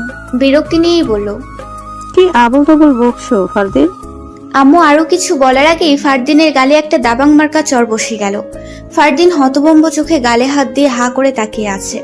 নিজের ইজ্জত বাঁচাতে এবার চরটা খাওয়ার পরেও হাসার চেষ্টা করে বলল, ভাই ভাই, হ্যাঁ হ্যাঁ, এসব কোনো ব্যাপার না আন্টি। উগ্র ভাই আমার বেশি ভালোবাসে তো তাই। অব্রকে শুরু থেকেই চুপ থাকতে দেখে আম্মু এবার বলে উঠল, কি রে অব্র, কিছু হয়েছে তোর? তোকে তো আজকাল দেখাই যায় না রে। বাসায় আসিস না কতদিন বলতো? চল বাসায় চল, আজকে তোর পছন্দের ঝাল ঝাল গরুর মাংস রান্না করতেছি আজকে। অভ্র তীক্ষ্ণ দৃষ্টিতে আমাকে এক পলক দেখে নিয়ে বলল, ইস, কি আমার কাজওয়ালা ব্যস্ত ছেলে রে। তোর আবার কি করছে? কোনো কথা শুনবো না আমি, একদম মার খাবি আর একটা কথা বললে। চল। রীতিমতো টেনে হেঁচড়ে আম্মু অভ্রকে বাসায় নিয়ে এলো। সোফায় বসে বসে পৃথিবীর অষ্টমত আশ্চর্য দেখছি আমি। শুধুই যে দেখছি তা না, আবিষ্কার করছি। এই অদ্ভুত ব্যাটাকে কি করে নিজের বেস্ট ফ্রেন্ড বানিয়ে এতগুলো বছর অতিবাহিত করলাম সেটাই বুঝতে পারছি না। আরে বাপ, তুই যে রাগ করেছিস ওইটার ডেট কি এত তাড়াতাড়ি ফেল হয়ে গেল? অ্যাটলিস্ট আত্মসম্মানের খাতিরে একটা মাস নিজের রাগের লাস্টিং করাইতি। তা না, উল্টো ঢ্যাং ঢ্যাঙিয়ে বাসায় এসে কেমন করে গিলছে দেখো। মনে হচ্ছে তার রেজিস্ট্রি করে শ্বশুর বাড়ি। আর আমার মা যেমন আদিক্ষেতা করে সেবা করে খাওয়াচ্ছে, এইসব নাটক বুঝে স্টার জলসার সিরিয়ালকেও হার মানাবে।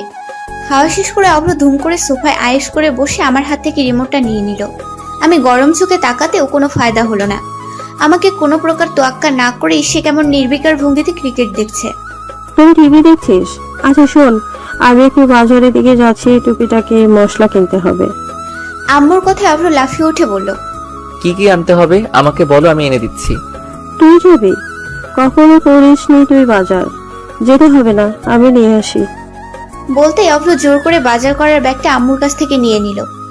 কখনো করি নাই তো কি হয়েছে? এখন না শিখলে পরে তো বউ আমার বিপদে পড়বে। আমি থাকতে আমার বউ না খেয়ে থাকবে? না, তা তো হতে পারে না। অভ্রের বউ মানে অভ্র তাকে মাথায় করে রাখবে। থেমে পুনরায়, কিন্তু সেসব কি আর কেউ বুঝে আন্টি? এত আরাম আয়েশ কারোর সহ্যই হয় না। তাই বিনা দোষে কেউ যে অভ্রকে ডজন খানেক বছর ধরে শুধু দূরত্বই দিয়ে যাচ্ছে, সেটা কারো চোখেই পড়ছে না। শব্দ করে নিঃশ্বাস ফেলে অভ্রের কথায় আম্মু হো হো করে হেসে ফেলল। কি বলিস? আমার লক্ষ্মী অব্রকেও কেউ দুঃখ দিতে পারে? হ্যাঁ রে, তুই প্রেমে টেমে পড়ছিস না তো? তোর কথাবার্তা কিন্তু ঠিক লাগতেছে না আমার। তবে যাই বলিস, বিয়ে করলে একটা গুণী মেয়েকে করবি, বুঝলি? আমরা দেখে শুনে বিয়ে করাবো। অভ্র আক্ষেপের স্বরে বলল, সেই ভাগ্য কি আর আমার আছে? আমার তো এমন মেয়ে পছন্দ যে আসলে কোনো কাজই পারবে না, পারবে শুধু জামাইয়ের মাথা খেতে, খাবে না হয় একটু মাথায়। এই আর এমন কি? শখের নারীর জন্য না হয় নিজের অতি মূল্যবান মাথাটাই বিসর্জন দিলাম। কথাটা বলে অভ্র আমার দিকে এক পলক তাকালো। ওর এক একটা কথা আমার রাগ তরতর করে বাড়িয়ে দিচ্ছে। সাথে আম্মু কেমন দুঃখ প্রকাশ করে আবার ওকে সঙ্গ দিচ্ছে দেখো। দুনিয়ার সকল প্রকার সার্কাস আমার ঘরেই। 30 মিনিটের মধ্যে আবার বাজার নিয়ে ফিরল। আম্মু গোসল করছিল বাথরুমে, আমি সোফার কাভারগুলো ঝাড়ছিলাম। দরজা খুলতেই অভ্রের ক্লান্ত চেহারা চোখে পড়লো আমার।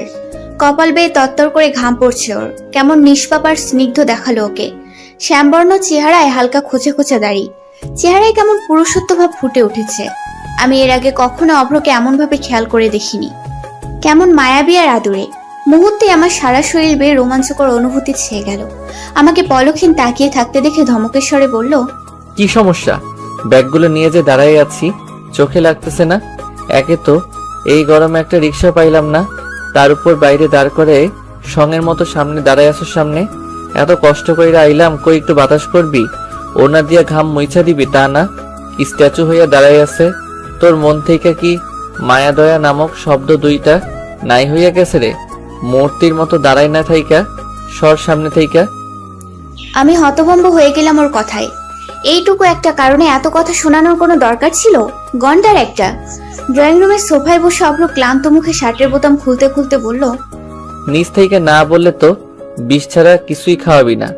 মাথায় তো গোবর ছাড়া কিছুই নাই। এক গ্লাস শরবত বানাই নিয়ে আয় যা। কত বড় সাহস! আমাকে মিতুয়া হককে অর্ডার করা হচ্ছে? আজকে উপকার না করলে বেটা তোকে সত্যি বিষ খাওয়াইতাম। দাঁড়ায় আসোস কেন? মনে মনে তো ঠিকই 14 গোষ্ঠী তুইলা গালি দিতেছিস। অবশ্য তোর মতন গোবর মাথার গালি কি হইতে পারে আমার জানা আছে। গন্ডারের গন্ডি পার কইরা অন্য কোনো গালি আবিষ্কার করার মতন বুদ্ধি তোর নাই। অভ্র বেশ আয়েশ করেই শরবতটা খেলো, কিন্তু মুখে বলল, খুবই বাজে বানাইছিস। এত বাজে ট্রেনিং তোকে কোন ইউটিউবার দেয়? আন্টি এত বাজে শরবত বানানো কিছুতেই শিখাবে না, নেভার এভার। বলতে বলতে আমার ওড়না দিয়ে কেমন স্বাভাবিক ভঙ্গিতে মুখ মুছতে লাগলো, যেন এটা তার অধিকারের মধ্যে পড়ে। আমি কিছুই বলতে পারলাম না, বরাবরের মতোই ওর আচরণে কাবু হয়ে গেলাম আমি। অভ্র চলে গেল, সাথে রেখে গেল অজস্র প্রশ্ন। এই বিরক্তিকর মানুষটা আমায় এত নিখুঁতভাবে জানে? এই আমাকে আমার চেয়েও বেশি জানে? কি করে জানে? He is a magic man, নাকি এই ম্যাজিক শুধু মিতুর ক্ষেত্রেই? আর মাত্র 4 মাস পরেই 4র্থ বর্ষের ফাইনাল পরীক্ষা আরম্ভ হতে যাচ্ছে। সারা বছর পড়াশোনার সাথে দেখা সাক্ষাৎ না থাকলেও এই সময়ে ব্যাচের সবার মধ্যেই একটা ব্যস্ততা মুখর পরিবেশের সৃষ্টি হয়েছে। ব্যস্ততা নেই শুধু আমাদের অভ্রের মাঝে, অনেকে এই নিয়ে রীতিমতো কানাঘুষা শুরু করে দিয়েছে। ক্লাসের ফার্স্ট বয় অলিতে গলিতে ঘুরে বেড়াচ্ছে, ব্যাপারটা অনেকে হজম করতে পারছে না। এই তো গতকাল মেসেঞ্জার গ্রুপে অভ্রকে নিয়ে রীতিমতো গবেষণা শুরু হয়ে গিয়েছিল। মেসেজের টুংটাং শব্দে আমি গ্রুপে না গিয়েও থাকতে পারলাম না। ওদের গবেষণায় এক পর্যায়ে কাঙ্ক্ষিত মানুষটি আগমন ঘটল। অভ্র গ্রুপে ঢোকা মাত্রই একে একে সকলেই সালাম দেওয়া শুরু করে দিল ওকে, যেন অভ্র নয়, আগমন ঘটেছে কোনো বিখ্যাত মনীষীর। প্রথমেই সম্মানের সহিত জাহিদ লিখল, অভ্র ভাই, ভাই আপনার পাটা যদি একটু দিতেন। আপনার পা ধোয়া পানি খাওয়া এই মুহূর্তে কম্পালসারি হয়ে গেছে। না মানে সারা বছর টোটো কইরা ঘুইরা বেড়ান, তাও একাডেমিক লাইফে আপনার এত সফলতা। আপনার সফলতার সিক্রেটটা যদি এই অধমের সাথে শেয়ার করতেন, খুব উপকৃত হতাম ভাই। অভ্রও কম না, কেমন স্বাভাবিক কণ্ঠে ভয়েস রেকর্ড দিল। শোন, তোরা আগামীকাল 10টার দিকে দেখা কর আমার সাথে। 10 মিনিটের বেশি টাইম দিতে পারবো না, বুঝলি? একবার পা ধুবো, সেই পানি একটা টাঙ্কিতে অ্যাড করবি, তারপর যতজনকে পারিস ডোনেট করে দিবি। আমার মনে কোনো হিংসে নেই, বুঝলি? আমার সামান্য পা ধোয়া পানির দ্বারা যদি তোরা উপকৃত হোস, সেটা গুরু হিসেবে আমার জন্য ভীষণ গর্বের। জাহিদ লিখল, কিন্তু ভাই আমি তো একাই আপনার সিক্রেটটা ভোগ করতে চাই। সরি, এই মহামূল্যবান পানিও আমি শেয়ার করতে পারবো না কারোর সাথে। এক টাঙ্কি বলেন আর যাই বলেন, এই পানীয় সংরক্ষণ করে আমি আমার আগামী 14 পুরুষের সফলতা নিশ্চিত করতে চাই। এই মেসেজের রিপ্লাই সিফাত লিখল, দোস্ত, তোর আসলে শুধু পা ধোয়া পানিতে পোষাবে না রে। ধোয়া পানিতে সাদার স্কিন কেয়ার প্রোডাক্ট অ্যাড করতে পারিস। এই মেসেজে সাদিয়ার ইনগ্রিডিয়েন্ট দেখা গেল। বাকিরা মনে মনে হাহা রিয়েক্ট দিলেও সেটা বাস্তবে প্রকাশ করলো না। সিফাত, তুমি কি আমাকে কোনোভাবে অপমান করছো? না মানে একদিন জাহিদকে দিয়ে অনলাইনের প্রোডাক্টগুলো আনিয়েছি বলে তুমি কি ভাবছো সবসময় জাহিদ আমাকে এগুলো কিনে দেয়? শুনো, আমার পাপার টাকা পয়সার কোনো অভাব নেই যে বয়ফ্রেন্ডকে দিয়ে সবসময় সব কেনাবো। জাহিদ লিখল, বাবু, ও আসলে এটা মিন করে নাই, তুমি রাগ করো না প্লিজ। জাহিদের এই মেসেজে এবার গণহারে সকলে ওকে পছানোর একটা সুযোগ পেয়ে গেল। সকলের জবাব পাল্টা জবাবে রীতিমতো গ্রুপে 3য় বিশ্বযুদ্ধ আরম্ভ হয়ে গেল। বিরক্ত হয়ে বেরিয়ে পড়লাম আমি। পরদিন বিকেলে আমি আর মেঘা মানিক মামার ফুচকার স্টলে বসে ফুচকা খাচ্ছি। খাওয়া শেষ করে পুনরায় বাসায় যাওয়ার জন্য রওনা হতেই গলির দোকানে অভ্রকে চোখে পড়লো। অভ্র পেছন ফিরে দাঁড়িয়ে, সাথে ফারদিন। আমি বারণ করা সত্ত্বেও মেঘা ঢ্যাং ঢ্যাঙে ওদের সামনে গিয়ে দাঁড়িয়ে অভ্র করে ডেকে উঠলো, দোস্ত কেমন আছিস? মেঘার ডাকে অভ্র আটকে উঠলো। হকচকিত হওয়ার ন্যায় পেছন ফিরে তাকালো, আরো হতভম্ব হলো সাথে আমাকে দেখতে পেয়ে। ফারদিনের অবস্থা তখন রীতিমতো ছেড়ে দেমা কেঁদে বাঁচি টাইপ। আমি তখনও বিষয়টা ধরতে পারিনি ঠিক মতো। আমাদের দেখা মাত্রই অভ্র ধোয়া ওঠা সিগারেটটা হাতের মুঠোয় নিয়ে নিল। ব্যাপারটা নজরে আসা মাত্রই আমার চোখ কপালে উঠে যাওয়ার উপক্রম। আমি কঠিন গলায় জিজ্ঞেস করলাম, তুই সিগারেট খাস অভ্র? অভ্র কোনো জবাব দিল না। কিছুক্ষণ চুপ থেকে জোরপূর্বক হাসার চেষ্টা করে অবাক হওয়ার ভান করে বলল, বলিস কি, আমি আর সিগারেট? ইম্পসিবল। সিগারেট দেখলেই তো আমি 100 হাত দূরে থাকি। সিগারেট কি কোনো মানুষ খায় রে ফারদিন? ফারদিনের দিকে চেয়ে, এসব তো গরু ছাগলেরা খায়। আমার মতন জেন্টেলম্যানকে নিয়ে এই ধারণা কিভাবে পুষে রাখিস তুই? আমার তো ভাবতেই কেমন কষ্ট হচ্ছে রে। ওর নাটকে আমার রাগ দ্বিগুণ প্লাস দ্বিগুণ সমান সমান 4 গুণ হওয়ার উপক্রম। অভ্রের কথায় মেঘা ভীতু চোখে একবার আমার দিকে তাকাচ্ছে, আরেকবার অভ্রের দিকে। ওর সিক্স সেন্স হয়তো এই মুহূর্তে হতে যাওয়া ঘূর্ণিঝড়ের সংকেত জানিয়ে দিয়েছে ইতোমধ্যে। আমি ধমকের স্বরে বললাম, হাত দেখা তোর।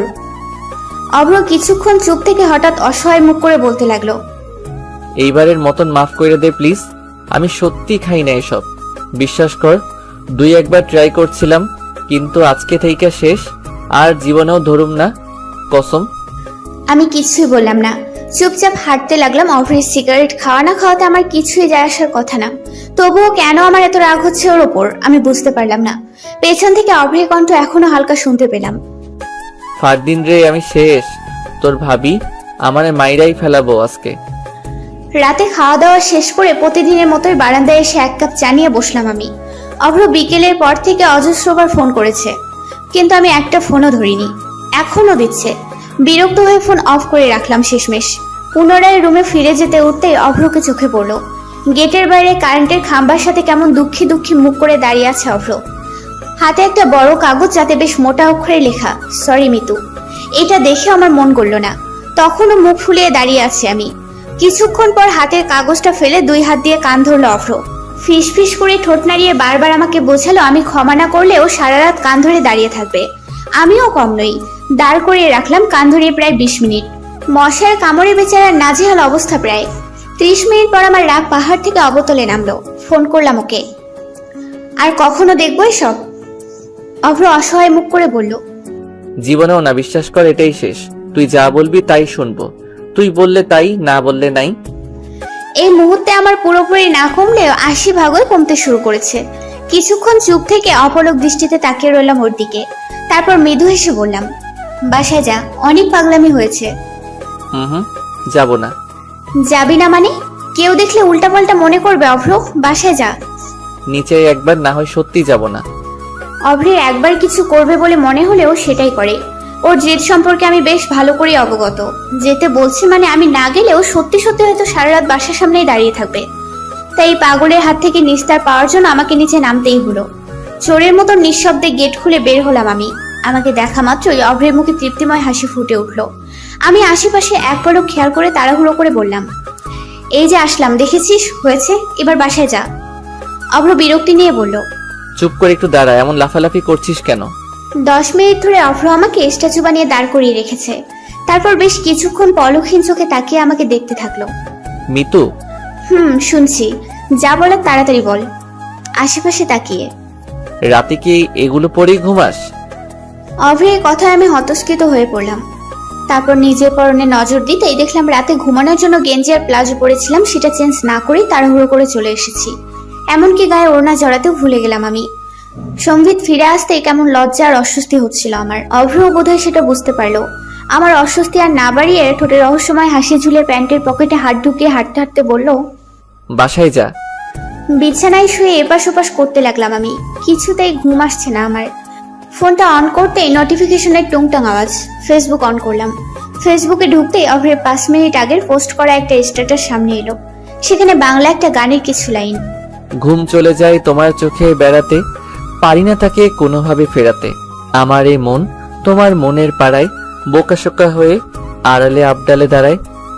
তোমাকে ছোঁয়ার নেই তো আমার সাধ্য, দেখতে পাওয়া সেই তো বড় ভাগ্য। মনটা অবাধ্য হচ্ছে প্রায়শ। কমেন্টে সিফাত সেখানে লিখেছে, সাধ্য তো আছেই বন্ধু, নেই শুধু বৈধতা। আগে পরে তো একজনকেই মন দিয়ে বসে আছো, বিয়েটা করেই ফেলে এবার। মেঘা লিখলো, বন্ধু, শাহরুখ কাজল জুটির বাস্তবিক পূর্ণতা দেখার সৌভাগ্য করে দাও প্লিজ। সালমান কিংবা রানী মুখার্জির এন্ট্রি আমরা চাই না। পুষ্পিতাও লিখলো, হায় হায় অভ্র, তোমার গার্লফ্রেন্ড আছে? এত কিউট ছেলেটাও শেষমেশ মিঙ্গেল হয়ে গেল, খুবই দুঃখজনক। সিফাত সেখানে রিপ্লাই করে বলল, এই ব্যাটার উপর ক্রাশ খেয়ে লাভ নেই পুষ্প। অব্রের সকল আগ্রহ এক নারীতে আটকে আছে। তুমি চাইলে আমাকে লাইন মারতে পারো, বেশিক্ষণ লাগবে না পটাতে। এই রিপ্লাইয়ে সিফাতের গার্লফ্রেন্ড মৌনি এংরি রেড দেখা গেল। ব্যাপারটাকে আরেকটু ঘোলাটে করার জন্য জাহিদ লিখলো, আস্তাগফিরুল্লাহ সিফাত, সে মৌনির মতন একটা লক্ষ্মী মেয়ে থাকতেও তোর চরিত্রের কালো ধূসর বেগুনে এত ধরনের দাগ। মোহিনী দেখেই তোর সাথে সংসার না মানে রিলেশনে আছে। অন্য মেয়েরা হইলে বিয়া সারাই ডিভোর্স দিয়া দিত। আমার তো খুব মায়া লাগতেছে বেচারি মোহিনীর লাইকা। রুম্পা লিখলো, জাহিদ রে, তুই তো কুটনির শাশুড়িদের চেয়েও জঘন্য রে দোস্ত। শেষ শেষ, বেচারা সত্য হওয়া প্রেমিকাটারও আর কয়টা মাস থাকতে দিলি না তুই। তোরে আসলে কুটনা অফ দ্য ইয়ার ঘোষণা করা উচিত। কি আকামটাই না করলি। সিফাতের নিভ্বি এখন ফোন করে বলবে, বাবু আমি রাগ করছি। তোর সাধ্য আছে এই রাগ ভাঙানো? একমাত্র সিফাতই এই অসাধ্য সাধন করতে পারে। সিফাত জাহিদকে মেনশন করে লিখলো, কালকে ছুটির পরে দেখা করিস তুই। তোমার সাদিয়া নাদিয়াদের একটা মিটআপ আছে, আগাম সতর্ক সংকেত দিয়ে দেওয়ার জন্য থ্যাঙ্কস মি লেটার। জাহিদ সেটা রিপ্লাই করে বলল, ঠিক আছে ভাইয়া, আমার স্কুল 12টায় ছুটি হয়, আপনারটা জানলে দেখা করতে সুবিধা হবে। আমি নির্বাক দর্শকের ন্যায় বিনা টিকিটেই সার্কাসের সকল মজা উপভোগ করে নিলাম। রাত প্রায় 3টা বাজতে চললো। আমার চোখে তখনও ঘুম নেই। দুঃখ নয়, সুখময় অনুভূতি থেকে আমার ঘুম আসছে না। অতিরিক্ত দুঃখে মানুষ যেমন নির্ঘুম রাত কাটায়, অতিরিক্ত সুখেও তাই হয়। আমার অবস্থাও ব্যতিক্রম নয়। এক শ্যামবর্ণ পুরুষ আমার ঘুম হরণ করেছে। আমার মনে হচ্ছে কোথাও যেন একটা ছায়া রয়েছে, যে ছায়া আমায় প্রকাশ্যে গোপনে সকল প্রতিকূল পরিস্থিতি থেকে রক্ষা করছে। সে আমায় কেবল এবং কেবলই প্রশান্তি দিয়ে যায়, বিনিময়ে গ্রহণ করে অবহেলা। একটা ভালো রাখার মানুষ, যার সকল কৌতূহল শুধু মৃত্যুকে ঘিরেই, যার পলকহীন তাকিয়ে থাকা তার শ্যামবর্ণ মুখ আমায় এক দ্বন্দ্বও ঠিক থাকতে দিচ্ছে না। আমি চোখ বন্ধ করলাম, সাথে সাথে চোখ থেকে এক ফোঁটা পানি গড়িয়ে পড়লো আমার। এই অশ্রুতেও কেমন তৃপ্তি খুঁজে পেলাম আমি, অভ্রময় তৃপ্তি। পৃথিবীর সকল অনাকাঙ্ক্ষিত ঘটনাবলীর মধ্যে একটি হচ্ছে আগামী পরশু পুষ্পিতার বিয়ে। হুট করে পুষ্পের বিয়ের সিদ্ধান্ত নেওয়া নিয়ে প্রথমে আমরা বেশ অবাক হয়েছিলাম। তাও নাকি পারিবারিক না, সোজা প্রেমের বিয়ে। গত 4 মাস ধরে প্রেম, তারপর বছর না ঘুরতেই বিয়ে। পুষ্পের জীবনে এটাই প্রথম প্রেম, অথচ এর আগে কখনো প্রেম না করেও শত শত পুরুষকে বিচ্ছেদের যন্ত্রণা দিয়ে বিয়ের পিড়িতে বসতে যাচ্ছে পুষ্প। ছেলে হলে আমিও হয়তো অনেকটা দুঃখ পেতাম। সুদর্শন পুরুষদের বিয়ে মানুষ যত সহজে মেনে নিতে পারে, সুন্দরী নারীদের বেলায় ঠিক তার উল্টো। ওর বিয়ে নিয়ে বন্ধু মহলে রীতিমতো আলোচনা সমালোচনা শুরু হয়ে গিয়েছে। সকলের একই প্রশ্ন, হাউ ইজ দ্যাট পসিবল পুষ্প? পুষ্প আমাদের ব্যাচের সবচেয়ে সুন্দরী রমণী। ইউনিভার্সিটি লাইফের শুরু থেকেই পুষ্পকে নিয়ে সিনিয়র জুনিয়র সকল ব্যাচের ছেলেদের আগ্রহ ছিল চোখে পড়ার মতো। কিন্তু পড়াশোনা ছাড়া এই মেয়ের কখনো কোনো কিছু নিয়ে মাতামাতি করতে দেখা যায়নি। অভ্র ছাড়া পুষ্প কোনো ছেলেকেই তেমন পছন্দ করতো না। বন্ধু মহলের মধ্যে 2-1 পুষ্পকে প্রেমের প্রস্তাব দিয়েছিল, তার মধ্যে সিফাত ছিল সবচাইতে লয়াল। বেচারা নিজের গার্লফ্রেন্ড থাকা সত্ত্বেও প্রেমবিহীন এই অদৃশ্য বিচ্ছেদ কিছুতেই মেনে নিতে পারছে না। লোকলজ্জার ভয়ে ঠিকমতো সেটা প্রকাশও করতে পারছে না। বিয়েটা খুব বেশি ধুমধাম করে না হলেও পুষ্পের আব্বু আম্মু আমাদের সব ফ্রেন্ডসদেরকেই দাওয়াত করেছে। হঠাৎ বিয়ের দাওয়াতে সবাই অপ্রস্তুত হয়ে পড়েছিলাম। পুষ্পের হবু বর কিছুদিনের মধ্যে আমেরিকা ব্যাক করছে, যার কারণে এত তাড়াহুড়োর মধ্যে সবকিছু করতে হয়েছে আঙ্কেল আন্টিকে। পুষ্পের অনার্স শেষ হওয়ার পরেই নাকি আয়োজন করে আবার অনুষ্ঠান করবেন। তার আগ পর্যন্ত পুষ্প বাপের বাড়িতেই থাকবে। এত কম সময়ের মধ্যে আমরা ফ্রেন্ডসরা তেমন কোনো প্রিপারেশনই নিতে পারিনি। তাড়াহুড়োর মধ্যেই যা কেনাকাটা করেছি। বিয়েটা সিলেটে পুষ্পের দাদার বাড়িতেই হয়ে যাচ্ছে। এই নিয়ে এক একজন ব্যাপক উত্তেজিত। প্রথম দিকে কারোরই আগ্রহ ছিল না এমন সাদামাটা বিয়েতে অ্যাটেন্ড করার, কিন্তু সিলেটের নাম শোনা মাত্রই এই সাদামাটা বিয়েটাও সকলের চোখে লাল নীল দেখালো। বেচারা সিফাতও বিচ্ছেদের দুঃখ ভুলে নাচতে নাচতে ব্যাগ প্যাক করা শুরু করে দিল। আমাদের ঢাকা টু সিলেট ট্রেনের যাত্রা, সময় আজ দুপুর 2:55। সবাইকে 2:20-এর মধ্যে ঢাকা বিমানবন্দর রেলওয়ে স্টেশনে উপস্থিত থাকতে বলে দিয়েছে অভ্র। আমরা সকলেই সময় মতো পৌঁছে যাই। বন্ধু মহলের সকলকে নিয়ে এটাই আমাদের প্রথম ভ্রমণ, তাই সকলের চোখে মুখে এ নিয়ে ব্যাপক উত্তেজনা বিরাজ করছে। আমরা সবাই সঠিক সময় স্টেশনে পৌঁছালেও সিফাতকে তখনও আসতে দেখা গেল না। অভ্র কিছুক্ষণ পরপর ফোন করছে ওকে, রিং হলেও অপর প্রান্ত থেকে রিসিভ হচ্ছে না। 2:40 বাজতে চলল, সিফাত এলো না। মুখে প্রকাশ না করলেও মনে মনে আমরা সকলেই এবার উদ্বিগ্ন হয়ে পড়লাম। সিফাত না এলে আমরা আদৌ সিলেটে যাচ্ছি কিনা তা নিয়ে প্রশ্ন উঠল। আর অল্প কিছুক্ষণ সময় আছে, তার মধ্যে সিফাত না এলে আমরাও সিলেটে যাচ্ছি না বলেই সিদ্ধান্ত নিলাম। সকলের মনের মধ্যে বিরাজ করা টান টান উত্তেজনা যেন মুহূর্তেই মাটিতে লুটিয়ে পড়তে লাগলো। আমরা হতাশ মুখে দাঁড়িয়ে রইলাম। এত কাঠখড় পুড়িয়ে বাসা থেকে পারমিশন নেয়ার পর যদি না যেতে পারি, এর চেয়ে দুঃখের আর কিছুই হতে পারে না। হঠাৎ কারো উচ্চস্বরে আমরা পেছন ফিরে তাকালাম। হাঁটু ধরে হাঁপাতে হাঁপাতে দাঁত কেলিয়ে হাসার চেষ্টা করে কাঙ্ক্ষিত মানুষটি বলল, কিরে তোদের মধ্যে কোনো এক্সাইটমেন্ট নাই কেন? বুঝলাম না, অমন তাকে আছিস কেন? সুন্দর লাগতেছে আমাকে। আসার সময় শুধু ফেয়ার অ্যান্ড লাভলি দিয়েছিলাম, বিশ্বাস কর। ওর কথা শেষ হতে না হতেই জাহিদ হাতের বোতলটা ছুঁড়ে মারল সিফাতের গায়ে। তারপর পায়ে জুতা খুলতে খুলতে বলল, তোর এক্সাইটমেন্টের অমলেট বানাব তুই। তোর খবর আছে শালা, খারাপ কইতাছি। সিফাত দিক দিশা ভুলে জাহিদের দুবাই থেকে আগত জুতার হাত থেকে রক্ষা পাওয়ার চেষ্টা করছে। এরই মধ্যে দু একবার ওর গায়ে লেগেও যায়। জাহিদ পুনরায় জুতা তুলে আবার ওর পেছনে দৌড়াতে থাকে। শেষমেশ দৌড়ে না পেরে আমার পেছনে এসে লুকালো। মিতু, বইন আমারে বাঁচা প্লিজ। শালার ওপরে পাগলা কুত্তার আত্মা ভর করেছে, যে কোনো সময় দেবে কামড়। এই যুবক বয়সে কুত্তার কামড়ের ইঞ্জেকশন নেওয়ার কোনো ইচ্ছে আমার নাই। কথাটা শোনা মাত্রই জাহিদ আবার তেড়ে আসলো। পুরো স্টেশন দৌড়াতে দৌড়াতে দুজনেই এক পর্যায়ে ক্লান্ত হয়ে হাঁটু ধরে দাঁড়িয়ে হাঁপাতে লাগলো। তারপর দুঃখী দুঃখী মুখ করে সিফাত বলল, দোষ বিশ্বাস কর, আমার কোনো দোষ নেই। আমি ঠিক টাইমে বাসা থেকে বের হইছি। রাস্তায় এত জ্যাম মামা। ঢাকা শহরের জ্যাম শুধু তোরই পাইছে শালা, আমরা আসি নাই। বাইর হওয়ার আগে তোমার মৌনি নিবিড়ে কনভিন্স করতেই তো 1 ঘন্টা লাগাইছো নিশ্চয়ই। সিফাত হতস্কিত হওয়ার ভান করে ভাব নিয়ে বলল, ছ্যা, আমার এত লেম মনে করিস তোরা? শেষমেশ ইন্টারমিডিয়েট পড়ুয়া প্রেমিকার থেকে পারমিশন লেয়া লাগবে আমার? এত খারাপ দিনও আসে নাই। শার্টের কলার ঝাঁকাতে ঝাঁকাতে বলল। রুম্পা বিরক্তি নিয়ে বলল, চুপ থাক তুই। একে তো লেটার সোর্স, তার উপর চাপা মারতে একটুও কার্পণ্য হোস না। তোর কোনো আইডিয়া আছে আমরা কত টেনশনে ছিলাম? সিফাত টলমলো চোখে বলল, হাউ সুইট রুম্পা, তোরা আমার এত ভালোবাসোস। চোখের পানি মোছার ন্যায় নাটক করে বলল, এদিকে আয়, তোর একটা চুমা দিই দোস্ত। তোর টেনশন একটু রিলিজ করা দরকার এখন। বলেই রুম্পার কাছে আসতে নিতেই রুম্পা ওর হাতের পানির বোতলটা ওর দিকে ছুঁড়ে মেরে পেছাতে পেছাতে বলতে লাগলো, ওই হারামি দূরে থাক। কিরে তোরা ওরে আটকা একটু। ওই অপ্র ভাই বাচ্চা, এই মহিষের হাত থেকে। ট্রেন চলছে। বিকেল প্রায় 5টা বাজতে চলো। ট্রেনের বাইরে এখন ঝিরিঝিরি বৃষ্টি পড়তে দেখা যাচ্ছে। আমরা আমাদের সিটগুলো পাশাপাশি বুক করেছি বলে সকলে দ্রুত একে অপরের থেকে খুব বেশি না। এই সুন্দর ওয়েদার, সুন্দর দিনটাকে আরো উপভোগ করে তোলার জন্য আমরা সকলে মিলে গান গাওয়ার সিদ্ধান্ত নিলাম। আমি ট্রেনের জানালাগুলো খুলে দিলাম।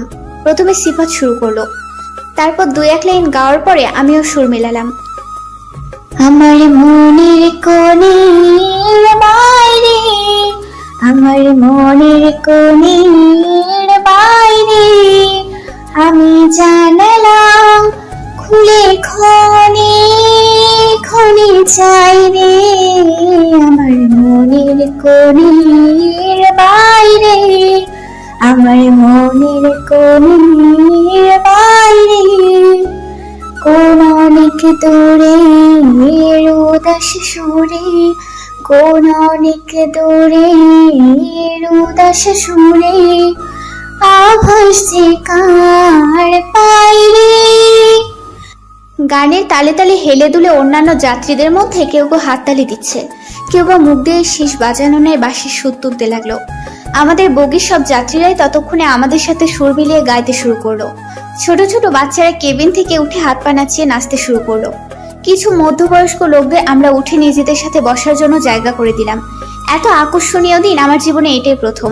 আমার মনে হলো এই পথ শেষ না হলেই বোধহয় ভালো হয়। এই মুহূর্তের এই যাত্রার সমাপ্তি না ঘটুক আজ। দোস্ত, আমার না কেমন কেমন লাগছে মামা। বুকটায় হাত দিয়ে দেখ অভ্র, মনে হইতাছে কেউ হাতুড়ি আর ইট নিয়ে বুকের মধ্যে বাড়াবাড়ি করতেছে। কারোর কাছ থেকে সারা শব্দ না পেয়ে পুনরায়, কেমনে পারলো পুষ্প এটা করতে? আমার মধ্যে কি কমতি আছে তোরাই ক। সিফাতের কথাই যেন আমরা আকাশ থেকে পড়লাম। জাহিদ সঙ্গে সঙ্গে ফোনের ক্যামেরা অন করে সিফাতের দিকে তাক করে বলল, বন্ধু, যে বিরহ গান একটু আগে শোনাইলা, ওইটা একটু রিপিট করো প্লিজ। আমরা চাই না তোমার অস্কার ডিজার্ভ করা গান মৌনি কোনোভাবে মিস করো। রুম্পা বিজ্ঞান নাই বলল, এই তুই এত হিপোক্রিট কবে থেকে হলি রে?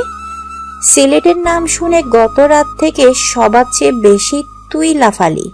ইভেন আমরা 3টা মেয়ে যতগুলো না জামা কাপড় নিয়েছি তার চেয়ে বেশি নিয়েছিস তুই। এখনো তোর ব্যাগ খাটলে আগামী 1 মাসের শার্ট প্যান্ট পাওয়া যাবে। তোর আনন্দ দেখে আমাদের মনে হয়েছিল বিয়েটা পুষ্পিতার না তোর। এরই মধ্যে তোর কি হলো আবার? সিফাত অভিমানী মুখ করে বলল, এই তোরা তো নিষ্ঠুর কেন? কই কষ্ট পাইতাছি গলায় গলায় ধইরা সান্ত্বনা দিবি তা না? পুনরায় আমার মতন একটা ভালো মানুষেরে বন্ধু হিসেবে পাইয়া তোকে দৈনিক কৃতজ্ঞতা স্বরূপ 2 রাকাত নফল নামাজ পড়া উচিত। কথা শেষ হওয়ার আগে সিফাতের গালে সিঙ্গাম মার্কা একটা চর বসে গেল। সিফাত বিস্মিত নয়নে গালে হাত দিয়ে হা করে তাকিয়ে আছে। আমরাও একইভাবে বিস্ময় নিয়ে অভ্রের দিকে তাকিয়ে রইলাম, কিন্তু মেঘা একটুও বিস্মিত হলো না। ও হাসতে হাসতে মাটিতে লুটিয়ে পড়ার ন্যায় বলল, পারফেক্ট। ওর কথাই সিফাত আরো কাদো কাদো হয়ে বলল, ওই যা, আমি খেলমই না তোকে লাগে, সর। বলেই কেবিন থেকে উঠে যেতে নিতেই অভ্র ওর শার্টে ধরে হ্যাচকা টান মেরে আবার বসিয়ে দিল। তারপর একটা কোল্ড ড্রিঙ্কসের বোতল হাতে ধরিয়ে দিয়ে বলল, 5 মিনিট মুখটা অফ রাখ। সিফাত খুশি হয়ে টলমলো চোখে তাকিয়ে বোতলের মুখটা খুলতে খুলতে বলল, হাউ সুইট অব্র, তুই এত ভালো কেন? আমি আর রুম্পা একে অপরের মুখ তাকাতাকি করতে লাগলাম। পৃথিবীর সকল অদ্ভুত প্রাণীদের মধ্যে সিফাতকে শ্রেষ্ঠ উপাধি দিতে আমাদের আর গবেষণা করতে হলো না। খাওয়া দাওয়া হাসি আড্ডায় কখন যে সন্ধ্যা নেমে এলো টেরি পেলাম না। আনন্দে অতিবাহিত করার সময়গুলো হয়তো এমনই হয়। এই মুহূর্তটাকে আমার জীবনের সবচেয়ে সুন্দর মুহূর্তগুলোর একটি বলে মনে হচ্ছে। মনে মনে চাইতে লাগলাম আজকের এই দিন, এই মুহূর্ত সময়ের একটা নির্দিষ্ট কাটায় আটকে যাক, তারপর নষ্ট হয়ে যাক সেই 90 দশকের দেয়ালঘড়ি, হয়ে যাক কিছু অনিয়ম। কিন্তু তাকে আদৌ হতে পারে? পারে না। প্রকৃতিকে এই অনিয়ম করতে প্রস্তুত? কোনোভাবেই না। প্রকৃতি কখনো নির্দিষ্ট করার প্রয়োজনে নিজের নিয়মের ঊর্ধ্বে যেতে রাজি নয়। তাই আমাদের এই প্রকৃতি আর পরিস্থিতির সাথে নিজেদের মানিয়ে নিতে হয়। প্রকৃতি কখনোই আমাদের সাথে মানিয়ে নেবে না। নির্দিষ্ট কোনো ভালো লাগার ঋতু যেমন 12 মাস থেমে থাকে না, পরিস্থিতি, মানুষ, মুহূর্তও তেমনই। আজকের এই দিনে এই মুহূর্ত হয়তো আর কখনোই ফিরে আসবে না। এই নিদারুণ নিষ্ঠুর সত্যটাই আমাদের মেনে নিতে কষ্ট হয়। রাত প্রায় 9টা। নিয়ম অনুযায়ী যে কোনো যানবাহনে চলাকালীন সময় আমার ঘুমাতে হবেই। সেই নিয়মের ব্যতিক্রম আজও হলো না। আড্ডা দিতে দিতে কখন যে ঘুমিয়ে পড়লাম খেয়ালই হলো না। সিফাতের ডাকে কোনো রকমে চোখ মিলে তাকালাম আমি। দোস্ত আইসা পড়ছি, ওঠ, নাম তৈব। ভালো করে চোখ মেলতেই নিজেকে আবিষ্কার করলাম অভ্রের বুকে। অভ্র সিটে হেলান দিয়ে ঘুমিয়ে। আমার গায়ের উপর অভ্রের জ্যাকেট দেখতে পেয়ে অবাক হলাম কিছুটা। প্রশ্নসূচক দৃষ্টিতে মেঘার দিকে তাকাতে ও বলল, ঠান্ডায় কাঁপাকাঁপি করছিলি তুই। অব্র ওর জ্যাকেটটা খুলে তোর গায়ে জড়িয়ে দিয়েছে যাতে তোর ঠান্ডা না লাগে। অভ্র এখনো ঘুমিয়ে। ওর ঘুমন্ত চেহারাটা কি নিষ্পাপ দেখালো আমার চোখে। কেমন আদুরে একটা মুখ। আমার ইচ্ছে হলো ওর মুখটা ছুঁয়ে দেখতে। মায়াবী চেহারায় খোঁচা খোঁচা দাড়িগুলো আমাকে চুম্বুকের ন্যায় টানতে লাগলো। খুব ইচ্ছে হলো ওর শ্যামবর্ণ গালে অজস্র চুমু এঁকে দিতে, কিন্তু নিজের এই ইচ্ছেটা বাস্তবায়ন করার আগে অভ্রের ঘুমটা ভেঙে গেল। চোখ মেলে ঘড়িতে চোখ বুলে তাড়াহুড়ো করে ব্যাগ হাতে নিয়ে বলল, শিট, 9টা বেজে গেছে। কি রে, ডাকলি না আমাকে? আমি নিচু স্বরে বললাম, তোর ঘুম ভাঙতে ইচ্ছে হয়নি। আমার আদুরে উত্তরটা বোধহয় মহিষটার হজম হলো না। অভ্র বেশ ধমকের স্বরে বলল, ঘুম না ভাঙালে কোলে করে নিতি আমাকে? আজব কথাবার্তা কিভাবে বলতে হয় এটাও শিখিস নাই? আমি বুঝে গেলাম এই গরুর সাথে কোনোভাবেই আমার মতো সভ্যমের বনিবনা হবে না। আমাকে গরম চোখে তাকিয়ে থাকতে দেখে অভ্র বলল, রাক্ষসীর মতো তাকায় আসোস কেন? আবার খাইয়া ফেলবি? তারপর হঠাৎ রূপ বদল করে মুখে দুষ্টু হাসি ঝুলিয়ে পুনরায় বলল, ওসব হলে পরে হবে। এমন দুষ্টু দুষ্টু চিন্তা এখন ভুলেও মাথায় আনবি না মিতু। আমি যথেষ্ট লেভেলের গুড বয়। বৈধতা ছাড়া এসব কিছুতেই হচ্ছে না আমাকে দিয়ে। So don't expect such things right now baby. আলতো করে আমার গাল টেনে দিয়ে। ওর কথায় আমি যেন আকাশ থেকে পড়লাম। এইটুকু একটা কথায় আকাশ বাতাস লজিক শুনিয়ে দেওয়ার কোনো অর্থ খুঁজে পেলাম না আমি। মনে মনে শয়তানটাকে ধাক্কা দিয়ে 4-5 বার ট্রেন থেকে ফেলে দিলাম। একটু আগের হওয়া অনুভূতি নিয়ে নিজেই নিজেকে গালি দিতে লাগলাম মনে মনে। অসভ্য ছিলে একটা। যেহেতু পুষ্পদের দাদা বাড়িতে পৌঁছাতে পৌঁছাতে আমাদের প্রায় রাত হয়ে গিয়েছিল, তাই আন্টি আমাদের যাওয়ার সাথে সাথেই ডিনারে বসিয়ে দেয়। কোনো রকমে তাড়াহুড়ো করে খাওয়া দাওয়া শেষ করলাম আমরা। তারপর মেঘা, রুম্পা আর আমি পুষ্পের বিছানাতেই শুয়ে পড়লাম। অভ্রদেরও ঘুমানোর জন্য আলাদা রুম দেওয়া হয়েছে। ওরাও ক্লান্ত শরীর নিয়ে যে যার মতন রাতে ঘুমিয়ে পড়েছে। ভোর 5টা বাজে হইচই আর চেঁচামেচিতে আমাদের ঘুম ভেঙে গেল। পুষ্পদের দাদার বাড়িটা সিলেটের গ্রামাঞ্চলে হওয়ার কারণে এখানে সংস্কৃতি অতটা আধুনিক নয়। শুনেছি পুষ্পের দাদা এই গ্রামের চেয়ারম্যান। এখানে ওদের দাপটটাও নাকি অনেক, তাই আমাদের নিরাপত্তা নিয়েও অতটা উদ্বিগ্ন হতে হলো না। ঘুম থেকে উঠে আমি আর মেঘা বাড়িটা ভালোভাবে ঘুরে দেখার জন্য বেরিয়ে পড়লাম। বিশাল যৌথ পরিবার নিয়ে বসবাসের জন্য 4 তলা বাড়িটিতে কক্ষের সংখ্যা অগণিত। বাড়িটা অন্ততপক্ষে 20-30 বছর পুরনো বলে মনে হয়েছে। সিঁড়ির ডিজাইনগুলো অনাধুনিক সময়ের বলে বোঝা গেল। বাড়ির বাইরে পশ্চিমের দিকে সিঁড়ির অবস্থান, অর্থাৎ যে কোনো ফ্লোর থেকে ছাদে যাওয়ার সময় অন্যান্য ফ্লোরের লোকজন সহজেই তাদের দেখতে পারে। সিঁড়ি দিয়ে উঠতে উঠতে বাড়ির প্রতিটা ফ্লোরেই ঘুরে ঘুরে দেখতে লাগলাম আমরা। তারপর ছাদের দরজার কাছাকাছি আসতেই আমরা আরো চমকিত হলাম। কোথা থেকে যেন একটা মিষ্টি গন্ধ নাকে আসতে লাগলো। ছাদে পা রাখতেই মনে হলো কোনোভাবে ফুলের রাজ্যে এসে পড়িনি তো আমরা। পুরোটা ছাদ জুড়েই অজস্র রকমের ফুল গাছ। ছাদটাকে এই মুহূর্তে কোনো ফুলের বাগান বললেও ভুল হবে না। ছাদের পূর্ব দিকে 2টো কাঠের দোলনা দুলছে। দোলনার উপরে 2-1টা বই, হয়তো ভোরের দিকে কেউ এখানে বসে বই পড়ে। আমি একটা বই হাতে নিলাম, ইংরেজি সাহিত্যের মোটা একটা বই। বইটা দেখে বেশ কৌতূহল হলো আমার। এই ছোট্ট আধুনিক গ্রামে ইংরেজি সাহিত্যের বই পড়ার মতনও মানুষ হয়, সেটা ভেবে ভীষণ কৌতূহল বেড়ে গেল আমার। বইটা রেখে এবার রেলিংয়ে ঠেস দিয়ে দাঁড়ালাম আমি। শরীরের কাঁপুনি ধরিয়ে দেওয়ার মতো ঠান্ডা বাতাস গায়ে লাগতে শুরু করলো। এত স্নিগ্ধ অনুভূতি আমি আগে কখনো পাইনি। এই অরণ্যে ঘেরা বাড়িটার ওপর কেমন মায়া জন্মে গেল মুহূর্তেই।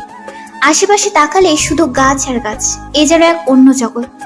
মিতু দোস্ত, আমার অসম্ভব ভালো লাগছে রে।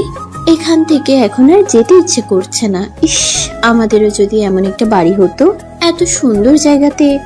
মেঘার কথায় আমি বেশ শব্দ করেই হেসে ফেললাম। দুজনে বেশ কিছুক্ষণ জায়গাটার সৌন্দর্য উপভোগ করলাম। তারপর রেলিং এর পেছন হয়ে ঘুরে তাকাতেই বাড়ির পুকুর ঘাটে অভ্রদের দেখতে পেলাম। লুঙ্গি পরা অবস্থায় ঘাটের সিঁড়িতে বসে ছাই দিয়ে দাঁত মাজছে ওরা। হাফাতা গেঞ্জিতে লুঙ্গি পরা অবস্থায় তিনটাকে কেমন অদ্ভুত দেখালো এই মুহূর্তে। লুঙ্গিগুলোর ডিজাইন দেখে মনে হলো খুব সম্ভবত এগুলো পুষ্পের বাপ চাচাদের লুঙ্গি। আমার ভীষণ হাসি পেল ওদের এভাবে দেখে। মেঘা হাসতে হাসতে চেঁচিয়ে উঠে বলল, হে বয়েস, খুব হট লাগছে তোমাদের।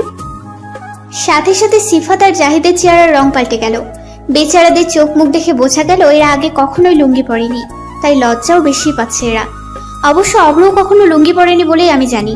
তবুও বেটার চেহারা এতটুকু অস্বস্তি দেখতে পেলাম না। কেমন নির্বিকার ভঙ্গিতে দাঁত মাজতে লাগলো অভ্র। মিতু দেখ দেখ, মেয়েগুলো কেমন লুচুদের মতো অভ্রদের দিকে তাকায় আছে। মেঘার কথায় আমি ওর হাত অনুসরণ করে তাকালাম। 2-3 জন অল্প বয়সী মেয়ে খাটের পাশে বড় গাছটায় ঠেস দাঁড়িয়ে অভ্রদের দিকে তাকিয়ে মিটিমিটি হাসছে। বয়স 16 কিংবা 17 বেশি হবে না। খুব সম্ভবত এরা পুষ্পের চাচাতো জ্যাঠাতো বোন। এই দৃশ্য দেখে রাগে আমার গা জ্বলে যাওয়ার উপক্রম হলো। ইচ্ছে হচ্ছিল মেয়েগুলোকে ধরে ঠাস ঠাস করে গালে চড় বসিয়ে দেই। ওদের বিশেষ নজর যে অভ্রের দিকেই, সেটাও আমি হাড়ে হাড়ে বুঝতে পারলাম। নাটক আর না বাড়াতে হনহনিয়ে নিচে নেমে পড়লাম আমি। এক্সকিউজ মি আপুরা, কোন ক্লাসে পড়ছো? মেঘার প্রশ্নে মেয়েগুলোর মধ্যে দেখতে চঞ্চল ধরনের একজন জবাব দিল, আমরা ক্লাস 10-এ পড়ি আপু। আপনারা গতকাল এসেছেন তাই না? ওই যে কালো টি শার্ট পরা ছেলেটা, উনিও কি আপনাদের ফ্রেন্ড? স্থানীয় সিলেটি হওয়ার সত্ত্বেও শুদ্ধ বাংলায় ওকে কথা বলতে দেখে আমি কিছুটা বিস্মিত হলাম। অবশ্য আসার পর থেকে বাড়ির সকলেই শুদ্ধ বাংলাতেই কথা বলতে দেখেছি, হয়তো এ বাড়ির নিয়মই এমন। কিন্তু এই মেয়ে অভ্রকে এমন উনি উনি করছে কেন? মেঘা ভ্রুকুচকে আমার দিকে একবার চেয়ে পুনরায় ওদের জিজ্ঞেস করলো, কেন আপুরা, কালো টি শার্ট পরা উনি কি করেছে তোমাদের সাথে? ফর্সা দেখতে মেয়েটা লাজুক হেসে জবাব দিল, না না আপু, উনি কিছুই করেনি। আসলে আমার ওনাকে খুব পছন্দ হয়েছে। যদিও আমি দেখতে ফর্সা আর উনি শ্যাম বর্ণের, তবুও আমার ওনাকে ভালো লেগেছে। আচ্ছা, উনি কি সিঙ্গেল? ওর কথা শুনে আমি আর মেঘা যেন আকাশ থেকে পড়লাম। মেয়ে বলে কি? এইটুকুনি মেয়ে দামড়া ব্যাটারি নিয়ে স্বপ্নও দেখা শুরু করে দিছে। মাই গড, আবার কালার শামিং হচ্ছে। বদের হাড্ডি একটা। আমার চেহারা দেখে হয়তো মেঘা ভিতরে আকাশ বাতাস এক করে একটা বুঝতে পারলো। মেঘা বেশ স্বাভাবিকভাবেই জবাব দিল, আহারে ছোট্ট আপু, তোমার জন্য খুব মায়া লাগছে আমার। মেঘার কথা শুনে মেয়েগুলো একে অপরের মুখ তাকাতাকি করতে লাগলো। মেঘা পুনরায় বলল, তুমি দেখতে তো মাশাআল্লাহ অনেক সুন্দরী, কিন্তু তোমার পছন্দ এত বাজে কেন সেটাই বুঝতে পারছি না। আফসোস করে বলল। পুনরায় মেয়েগুলো নিজেদের মুখ তাকাতাকি করলো। তারপর একজন জিজ্ঞেস করলো, কেন আপু, এভাবে কেন বলছো? মেঘা এবার বেশ সিরিয়াস মুখভঙ্গি করে বলতে লাগলো, ওই যে কালো শার্ট পরা ভাইয়াটাকে দেখছো, এই ছেলে তো বিবাহিত। মেয়েগুলো বিস্ময় নিয়ে বলল, বলো কি? হ্যাঁ, ওকে দেখতে জোয়ান মনে হলে কি হবে, ওর কিন্তু একটা 7 বছর বয়সী বাচ্চাও আছে। যাকে বিয়ে করেছে ওই মেয়েটাকেও এক রত্তি শান্তি দেয় না। আহারে, দিনের পর দিন মার খেয়েও বেচারি বাচ্চাটার দিকে তাকিয়ে সংসার করে যাচ্ছে। সে কি? বাপরে, কি সাংঘাতিক লোক! তোমাকে অনেক ধন্যবাদ আপু। এই লোক যে এত খারাপ সেটা বুঝলে আমি কখনো ওনাকে পছন্দ করতাম না। আমি তখনও মিটিমিটি হাসছি। মেয়েগুলো চলে যেতে আমি আর মেঘা একসাথে শব্দ করেই হেসে ফেললাম। একদম উচিত হয়েছে। সিলেটে বর্ষাকাল ছাড়াও সময় অসময়ে হুটহাট বৃষ্টি শুরু হয়ে যায়। এই স্যাঁতস্যাঁতে পরিবেশে আমার গুণধর বন্ধুদের বৃষ্টিতে পুকুরের পানিতে গোসল করার ইচ্ছে জাগলো। আমাদের হাতে শার্ট প্যান্ট ধরিয়ে দিয়ে ঘাটের সিঁড়িতে বসে নেমে পড়লো ওরা। বিরক্ত হওয়ার সত্ত্বেও এই দুপুরবেলায় ওদের কাপড় নিয়ে বসে থাকতে হলো আমাদের। অব্র শার্ট প্যান্ট পরে নামলেও বাকি দুজনের পরনে তখনও ছিল সকালের লুঙ্গি। উপায়ন্তর না পেয়ে বসে বসে এই দামড়াগুলো লাফালাফি দেখতে হচ্ছে। সিফাতের মতো আশেপাশের মেয়েরা ওদের ইজ্জত লুটে নেওয়ার ধান্দায় আছে, তাই সেফটির জন্য আমাদের বসে থাকতে হবে। অবশ্য ওর কথা যে একেবারে ফেলনা তাও না, যার নমুনা আমি সকালেই দেখেছি। মেয়েগুলো যে সকালে মেঘার সাজানো মহাবড় মিথ্যা কাহিনী একেবারেই বিশ্বাস করেছে তাও না। এই ৩-৪ ঘন্টা গবেষণা করে ওরা কনফার্ম হয়ে গিয়েছে অব্র বিবাহিত নয়। লাফালাফির এক পর্যায়ে এদের চেঁচামেচি শোনা গেল। সিফাত গলা সমান পানিতে নেমে অগ্নিমূর্তি রূপ ধারণ করে বলল, ভালোই ভালোই কইয়া দিলাম দিয়া দে জাহিদ। আরে আমি নেই নাই, বিশ্বাস কর। তুই না নিলে কে নিছে? এমন আকাম অভ্র জীবনও করব না। তুমি চাইলে চেক করতে পারো আমারে। শালা কি চেক করবো তোরে? আমি স্পষ্ট ফিল করছি তুই টান মারছস। এদের আলোচনার বিষয়বস্তু তখনও আমাদের বোধগম্য হয়নি। কথা কাটাকাটি এক পর্যায়ে সিফাত ধমকের স্বরে বলল, তুই না নিলে আমার লুঙ্গি কই গেল? Where is my lungi Zahid? Can you feel my situation? এইখানে মিত্ররাও আছে, অগর সামনে তুই আমার এমনি বেইজ্জত করবি? এইবার পুরো ঘটনাই আমাদের সামনে পরিষ্কার হয়ে গেল। আমাদের হাসি কিছুতেই থামতে চাইল না, কিন্তু বাইরে তা প্রকাশ করলাম না। রুম্পা মুখ চেপে হাসি আটকানোর চেষ্টা করে চেঁচিয়ে শুধালো, বন্ধু, এনি প্রবলেম? সিফাত দাঁত কেলিয়ে হাসার চেষ্টা করে বলল, নো প্রবলেম দোস্ত। তোর রুমে জায়গা, আমাকে গোসল শেষ, তোকে কামও শেষ। ওর কথার অর্থ বুঝতে পেরে চুপচাপ কাপড়গুলো সিঁড়িতে রেখে কোনো রকমের রুমে ঢুকে উচ্চস্বরে পেট চেপে হাসতে শুরু করলাম। মেঘা আস্তে আস্তে প্রায় খাট থেকেই পড়ে গেল। গায়ে হলুদের সকল আয়োজনই করা শেষ। সন্ধ্যার দিকে বোধহয় হলুদ পরানো হবে পুষ্পকে। বিকাল 4টা থেকে সকলে শ্বাসগোস শুরু করে দিয়েছে। মেয়েদের মধ্যে প্রায় সকলেই শাড়ি পরেছে। আমিও পরলাম একটা নীল রঙের জামদানি শাড়ি। মেঘা পুষ্পরা গত 2 ঘন্টা ধরেই মেকআপ করছে। এদের সাজ দেখে মনে হচ্ছে বিয়েটা পুষ্পর নয়, এদের দুজনের। কিরে, মুখে কিছুই তো দিস নাই, একটু লিপস্টিক দে, ভালো দেখাবে। ইচ্ছে না থাকার সত্ত্বেও প্রায় জোর করেই পুষ্প আমাকে লাল রঙের একটা লিপস্টিক দিয়ে দেয়। এই নিয়ে আমি মহা বিরক্ত। কিছুক্ষণ পরপর আয়নায় তাকিয়ে নিজের ঠোঁটে এই টকটকে লাল লিপস্টিক দেখে মেজাজ খারাপ হয়ে যাচ্ছে আমার। মুখে বিরক্তির ছাপ বসিয়ে সিঁড়ি দিয়ে নামতে অভ্রের সাথে ধাক্কা খেলাম আমি। সবুজ রঙের একটা পাঞ্জাবি পরেছে অভ্র। ওকে দেখে আমার চোখ যেন বেরিয়ে আসতে চাইল। অদ্ভুত সুন্দর দেখাচ্ছে ওকে, একদম স্ট্রবেরির মতন লোভনীয়। আমাকে তাকিয়ে থাকতে দেখে অভ্র বলল, মুখ বন্ধ করো, মশা ঢুকবে। ওর কথায় আমি কিছুটা অপমানিত বোধ করলাম। মনে মনে 10 সেকেন্ডের মধ্যে 20টা গালিও দিয়ে দিলাম শয়তানটাকে। নিজেকে ঠিক কি মনে করে ও? কোনো সিনেমার নায়ক? মোটেও না, তুই মোটেও কোনো হিরো নোস বেটা, তুই একটা জাহিদ খান। আমাকে চুপ থাকতে দেখে কিছুক্ষণ তীক্ষ্ণ চোখে ভ্রুকুচকে আমার দিকে চেয়ে রইল। তারপর পকেট থেকে একটা টিস্যু বের করে আলতো হাতে আমার ঠোঁটে থাকা লিপস্টিকগুলো মুছে দিতে দিতে বলল, আমার এত সুন্দর ওষ্ঠদয়ে